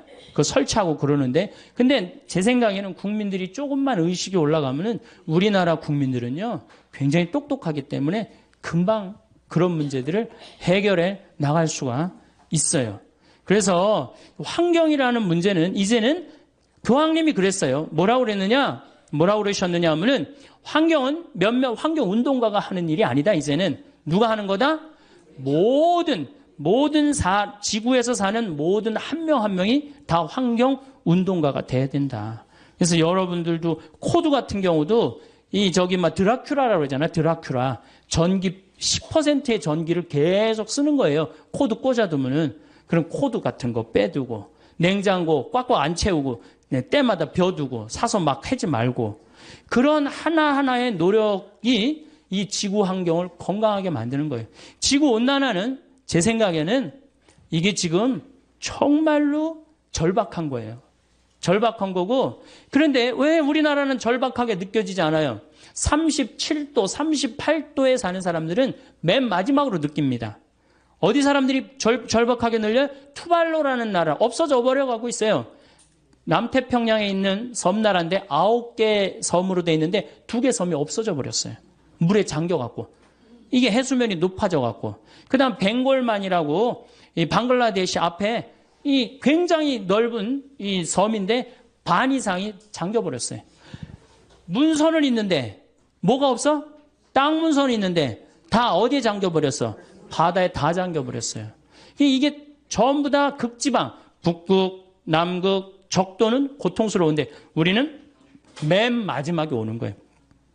맨 마지막까지 시집가고 장가가고 먹고 마시다가 하느님이 홍수를 내리칠 때 노아 방주에 몇 명밖에 못 들어갔듯이 우리도 정신을 못 차리면 그렇게 되는 거예요. 지금 다른 데 정신 집중할 때가 아니에요. 정말로 정신 집중할 때는 환경, 지구온난화. 그런 주부가 할 일이 뭐냐? 주부가 할 일이 가장 큽니다. 여러분들의 에너지를 가장 많이 쓰는 분들 중에 한 분이에요. 가정에너지.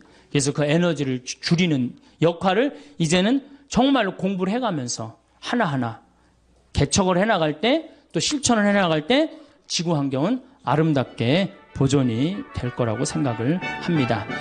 이제 10분 쉬었다가 또 식량 에너지에 대한 얘기를 또 하도록 하겠습니다. 예, 감사합니다. 우리는 살다 보면 천년만년 살 것처럼 뒤도 옆도 살필 겨를 없이 달리다가 누구나 삶의 어느 모퉁이에 멈춰서서 자신의 인생을 돌아보게 되는 순간이 옵니다. 인생을 알만하고 인생을 느낄만하니 머리엔 이미 서리가 내리고 몸은 생각같이 움직이지 않지요. 젊을 때는 물질적이고 육체적인 삶이 최고라 여기며 살아가다가 인생 후반전이 돼서야 비로소 진정한 인생의 가치와 만나게 되는 것입니다. 인생을 살아가다 보면 점점 가지고 싶은 것들이 생겨 무언가를 계속 구매하거나 더 많은 사람들과 어울리려고 하는 분들이 계십니다. 우리는 나이 들수록 건강하고 행복한 노후를 위해 중년부터 인생의 덧셈과 뺄셈이 필요합니다. 안 쓰는 물건이나 지나간 관계에 대한 집착 등은 빼고 비운 공간을 필요한 것들로 채워나갈 때 보다 풍요로운 노년을 보낼 수 있습니다. 이는 누구나 잘 알고 있는 교과서적인 내용이지만 일상에서 이런 것들을 마음에 간직하며 지켜나가는 것은 결코 쉬운 일은 아닙니다. 나이가 들고 지혜가 자랄수록 물질적인 삶은 멀리하고 정신적인 삶을 최고로 여기며 살아가야 합니다. 그렇다면 노후에 어떻게 하면 잘 빼고 잘 더할 수 있을까요? 오늘은 더 나은 내일을 꿈꾸는 이 땅의 많은 중년 노년들을 위해 나이가 들수록 무조건 버려야 할 4가지에 대해 말씀드리겠습니다. 구독자 여러분들은 더 늦기 전에 지금부터라도 노년의 비움을 실천하셔서 홀가분한 노후를 만들어 가시길 바랍니다. 나이가 들수록 버려야 할 첫 번째는 불필요한 물건을 버리는 것입니다. 주위를 둘러보면 자식들을 출가시키고 떠나보내고 난 뒤 집을 좁혀서 가는 분들이 많습니다. 식구가 적은데 집까지 넓으니 횡댕그렁해서 더 외롭게 느껴진다는 것입니다. 집을 줄이면 살림살이도 자연스럽게 비워지게 되지요. 대부분의 사람들은 집에 쓰지도 않는 물건을 오랫동안 보관해 놓는 일이 많습니다. 어느 날은 제대로 정리하겠다고 마음먹으면서 막상 정리를 시작하면 버리는 것도 말처럼 쉽지가 않은데요. 놔두면 언젠가 쓸 것 같은데, 이건 비싸게 주고 샀는데, 이건 추억이 있는데라며 버리지 못하는 이유도 다양합니다. 이런 이유로 하나둘씩 챙겨두다 보니 슬그머니 또 자리를 차지합니다. 집안 곳곳의 잡동사니가 여러분들에게 주는 영향은 생각보다 심각하다고 하는데요. 풍수지리 전문가는 각 물건에는 고유의 에너지와 기가 존재하고 있는데 이 에너지의 흐름이 순조로워야 집안이 활기를 띨 수 있다고 합니다. 즉 불필요한 물건은 즉시 버리고 비워내야 비로소 그 자리에 자신이 진정 원하는 새로운 일들이 찾아올 수 있다는 것이죠. 내 몸의 노화를 촉진하는 물건 5가지가 있습니다. 첫 번째는 밑창과 굽이 다른 낡은 신발입니다. 낡은 신발은 관절과 척추를 늙게 만들고 오래된 운동화는 족저근막의 압력을 높여 통증을 유발하기 때문에 집에 낡은 신발이 있다면 당장 버리셔야 합니다. 두 번째는 오래된 플라스틱 용기입니다. 오래된 플라스틱에는 환경 호르몬과 세균도 많고 음식물을 오염시키기 때문에 과감하게 버리셔야 됩니다. 세 번째는 오래된 칫솔입니다. 벌어진 칫솔모는 잇몸을 손상시켜 구강 노화를 촉진한다고 하는데요. 3개월마다 교체해주는 것이 좋습니다. 네 번째는 오래된 기름입니다. 오래되어 산패된 기름은 일단 몸속에 들어가면 배출이 안 되고 혈전을 만들어 혈관을 좁혀 여러 가지 질병을 유발하므로 오래된 기름은 절대 드시면 안 됩니다. 마지막으로 5번째는 오래된 이어폰입니다. 볼륨 키운 이어폰은 청력 노화를 촉진시키고 소음성 난청의 원인이 된다고 하는데요. 이어폰을 낄 때는 최대 볼륨의 50% 아래로 듣고 오래된 이어폰은 버리셔야 합니다. 빨리 늙지 않고 좀 더 건강하게 지내기 위해서라도 집안에 있는 오래된 물건은 과감하게 버리셔야 됩니다. 모든 것이 부족하던 시대에는 많은 것을 소유하는 게 미덕이었으나 요즘처럼 넘쳐나는 시대의 무절제한 풍족함은 오히려 짐이 되고 욕심이 됩니다. 물질적인 것을 아무리 많이 가져도 정신적으로는 점점 허기를 느낀다는 사람들이 많기 때문이죠. 철저하게 비우는 무소유의 삶을 실천하고 가신 법정 스님은 행복의 비결은 우선 자기 자신으로부터 불필요한 것을 제거하는 일에 있다고 말씀하셨습니다. 버리고 비우는 일은 결코 소극적인 삶이 아니라 지혜로운 삶의 선택입니다. 비우기가 익숙해진다면 필요 없는 물건들을 아무 생각 없이 사모으던 습성도 사라질 것입니다. 그리고 노후에는 소유보다는 이런저런 경험에 더 많은 시간을 들이셔야 됩니다. 물질적으로 더할 나위 없이 풍요롭지만 정신적 공허함은 그 어느 세대보다도 깊은 중년 노년들에게 물건 버리기는 간결하고 자유로운 삶을 위해 반드시 실천해야 할 생존 전략입니다. 더불어 나이가 들수록 더 단촐하게 더 가볍고 명료하게 살기 위해서는 늘 자신의 것을 비우고 살아야 하는지도 모릅니다. 나이가 들수록 버려야 할 두 번째는 앉아있는 시간을 줄이셔야 됩니다. 여러분은 하루에 얼마나 오랜 시간 앉아서 생활하시나요? 나이가 들수록 덜 앉고 더 많이 움직이셔야 되는 것은 모두가 알고 계실 텐데요. 60세가 넘어 하루 10시간 넘게 앉아 있으면 치매에 걸릴 확률이 높아진다고 합니다.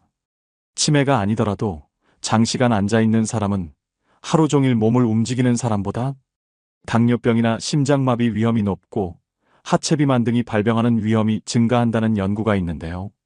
자식들이 출가하고 나가게 되면 억지로라도 움직였던 몸은 그냥 앉아서 TV를 보는 시간의 하루 일과 중 대부분을 차지할 것입니다. 하루에 1시간만 앉아있는 시간을 줄여도 각종 심혈관 질환과 대사증후군 발병 위험이 줄어든다고 합니다. 장시간 앉아있는 것이 건강에 미치는 악영향을 줄이기 위해 일상에서 30분마다 5분간 가벼운 걷기를 하셔야 됩니다. 한 연구에 따르면 1,500명의 노인 가운데 가장 오래 앉아 있었던 사람들은 더 자주 움직였던 노인들보다 평균적으로 8년 더 빨리 늙는 것으로 나타났다고 하는데요.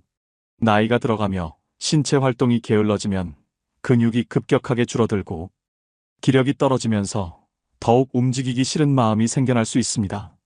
나이가 들수록 움직이면 살고 누우면 죽는다는 말을 떠올리셔야 됩니다. 편하게 쉬려는 마음에서 벗어나 일상에서 많이 움직이는 습관을 길들이셔야 합니다. 매일 규칙적으로 많이 걷는 것도 건강 유지를 위한 좋은 습관 중 하나입니다. 만일 걷지 못하신다면 앉아서 하는 운동 또한 매우 도움이 될 수 있습니다. 앉아서도 가벼운 스트레칭을 자주 해주신다면 몸의 움직임을 늘리는데 효과가 있습니다. 나이가 들면 운동을 해도 근력이 늘지 않는다는 잘못된 생각 때문에 고령자들은 운동을 시도조차 하지 않는 경우가 많습니다. 집에서 쉽게 할 수 있는 운동을 매일 10분만 꾸준히 해도 1년이 지나면 현재 근력의 20%까지 늘릴 수 있다고 하는데요. 그렇게 되면 노년 건강 유지의 최대 복병인 낙상사고가 줄고 사회 참여 활동은 늘어나고 노년의 허약도 예방됩니다. 얼마 전에 옆집 60대 어머님은 길을 걸어가시다 갑자기 넘어지셔서 팔이 꺾이는 사고를 당하셨습니다. 다리의 근력이 부족해서 중심을 못 잡고 넘어지셨는데요. 오랫동안 치료받느라 고생하시는 걸 옆에서 본 적이 있습니다. 미리 근력 운동을 조금씩이라도 실천해서 예상치 못한 사고에 대비를 하셔야 됩니다. 습관이 인생이라는 말이 있습니다. 우리가 갑자기 운동량을 늘리는 것은 쉽지 않은 일입니다. 대신 앉아있는 시간이라도 줄이는 게 노후 건강을 위해 아주 좋은 방법이 되는 것입니다. 하루를 아름답고 행복한 삶으로 만들기 위해서는 자신이 어떤 태도와 습관을 가지고 살아가고 있는지 돌아보는 시간을 가져볼 필요가 있습니다. 앞으로 어떤 습관을 길들여 어떤 태도로 지낼 것인가 하는 계획을 세우고 실천하는 것이 바로 자신의 가치 있는 노후를 위한 중요한 지혜이기 때문입니다. 나이가 들수록 버려야 할 세 번째는 불필요한 인간관계를 정리하는 것입니다. 노후 행복의 결정적 요인은 부도 명예도 학벌도 아닌 관계라고 하는데요. 우리는 퇴직과 함께 직장 등 공적 관계망은 대부분 눈 녹듯 사라져버리고 학창시절 동창 등 친밀한 관계 위주로 재편됩니다. 하지만 오래 알고 지낸 사람들이라고 모두 원만한 관계를 유지하는 것은 아니지요. 특히 말끝마다 불평불만을 쏟아낸다거나 걸핏하면 화를 내는 등 만났을 때 기분 좋은 에너지보다 불편함을 주는 사람은 알고 지낸 세월에 관계없이 자연스레 꺼려지게 마련입니다. 따라서 노후에는 어떤 사람을 자주 만나고 싶은지 또는 만나고 싶지 않은지 생각해보면서 자신 역시 만나고 싶은 사람이 될 수 있도록 노력하며 관계를 형성해 나가야 합니다. 노후가 되면 마음이 외롭고 인생이 허무하다고 느낄 때가 많습니다. 이때 달려와 고민을 함께 나눌 친구가 한두 명만 있어도 성공한 인생이라 할 수 있죠. 나이 들어서 주변 사람들과의 관계에서 벌어지는 크고 작은 갈등은 노년의 삶의 질을 낮추고 외로움을 증폭시킵니다. 맞지 않는 사람과의 인연의 끈을 놓지 못하고 만남을 유지하면서 스트레스를 받는 사람들을 주변에서 흔히 볼 수 있습니다. 특히 살아온 세월 속에 쌓인 갈등이 폭발하면서 관계가 망가질 때도 많습니다. 배우자 및 자녀와의 갈등이나 오래 알고 지낸 친구와의 불협화음 등이 이 경우에 해당하죠. 불필요한 인간관계는 늙음을 의식하기 시작하는 50대부터 하나씩 내려놓으면 편해진다고 합니다. 자녀들이 부모 품을 떠나 독립하고 나면 우리는 지켜야 하는 것들이 점점 적어집니다. 그러면 자연스럽게 이제껏 무리해서 만나야만 했던 사람들도 줄어들게 됩니다. 무른 나이를 먹으면 체력도 기력도 젊었을 때와 같지 않게 되니 굳이 의미 없는 인간관계에 힘쓸 여유가 없어집니다. 그러니 참아가며 사람을 만나는 일은 피곤하기만 하지요. 나이 들어서 체력이 떨어지는 만큼 인간관계에도 에너지 전략이 필요합니다. 여기서 가족만큼은 예외라고 말씀하시는 분들도 계실 것 같은데요. 결국은 가족도 같습니다. 그저 너무 가까이 가지 않는 것이 요령이죠. 관계에서 오는 스트레스를 줄이고 싶다면 사람보다는 고독과 친해지셔야 합니다. 악기 배우기나 그림 그리기, 운동 등 취미 활동을 하면서 혼자만의 뜻깊은 하루하루를 보낸다면 내적 자존감도 덩달아 상승하게 됩니다. 이처럼 혼자서 시간을 잘 보낼 수 있게 된다면 내 인생에서 진정으로 필요한 인간관계 또한 분명해질 거라고 생각합니다. 나이가 들어갈수록 그냥 아는 사람 100명보다 나를 잘 알아주는 사람 1명이 더 귀합니다. 그대로의 나를 받아들이는 소수의 사람과 편안하게 만나면서 평온한 노후를 보내셔야 됩니다. 은퇴 후 인간관계라는 한 연구에 따르면 배우자와 함께하는 시간을 줄이고 싶다고 대답한 은퇴자가 늘리고 싶다고 한 은퇴자보다 6배나 많았다고 하는데요. 이 같은 문제들을 비추어 볼 때 은퇴 후에도 원만한 대인관계를 유지하려면 삐걱대는 관계를 정비하는 것도 중요합니다. 가족 또는 가까운 지인 간 어긋난 부분을 개선하고 줄어든 인맥을 새롭게 채워나가야 사람 냄새 풍기는 노후 생활을 즐길 수 있습니다. 행복하고 건강한 노년을 만드는 것은 사람들과의 질적인 관계에 달려 있습니다. 놀라운 것은 나에게 이로운 관계가 행복뿐 아니라 노후의 신체적 건강까지 영향을 준다는 사실이지요. 누군가는 이렇게 말합니다. 인생은 나를 알아주는 한두 사람 붙잡고 사는 거라고 하더군요. 나이 들어서도 너무 관계에 연연하다 보면 자신에게 소홀해지곤 합니다. 그럴 때일수록 잠시 멈춰서 자기 자신을 챙겨보시면 좋겠습니다. 마지막으로 나이가 들수록 버려야 할 네 번째는 식사량을 줄이는 것입니다. 아무리 몸에 좋은 것도 지나치면 병이 됩니다. 먹을 것이 부족했던 과거와 달리 요즘은 먹을거리가 넘쳐나 영양 과잉 섭취로 인한 고혈압, 당뇨, 그리고 높은 콜레스테롤 등의 만성질환 환자가 빠르게 늘어나고 있다고 하는데요. 특히 중년 이후엔 여러 호르몬 분비와 기초대사량이 감소하기 때문에 운동하지 않고 과식이나 폭식을 반복적으로 하게 되면 내장 지방이 쌓여 복무비만이 됩니다. 나이가 들어서 몸에 좋다고 무턱대고 먹다 보면 오히려 영양 과잉 상태를 초래해서 질병으로 발전할 수 있다는 사실을 아시나요? 실제로 소식하는 습관은 노화를 늦추고 노화와 관련된 질병 위험이 낮아집니다. 소식을 하면 뇌세포의 활동이 활발해질 뿐 아니라 체중이 5%만 줄어도 허리와 무릎에서 느끼는 부담과 통증도 사라지고 목과 어깨도 가벼워집니다. 또한 몸에서 독소가 빠져나와 혈액순환도 좋아지지요. 살이 빠지면서 얼굴 라인도 살아나고 고민했던 뱃살도 쑥 들어가서 몸매가 청춘 시절로 되돌아갈 수 있습니다. 인류 역사 내내 배불리 먹는 것이 인류의 수건이었지만 이제는 영양 과잉 상태에서 벗어나야 합니다. 그래야 사는 동안 몸을 가볍고 건강하게 살 수 있습니다. 우리는 나이 들수록 첫 번째 목적으로 지켜야 할 것은 무조건 건강입니다. 그러니 급격하게 빼려고 하지 말고 식습관과 생활 습관을 바로 잡는 것이 중요합니다. 그렇게 되면 살은 자연스레 슬슬 빠지게 될 것입니다. 나이가 들수록 과식보다는 적당한 배고픔을 즐기셔야 됩니다.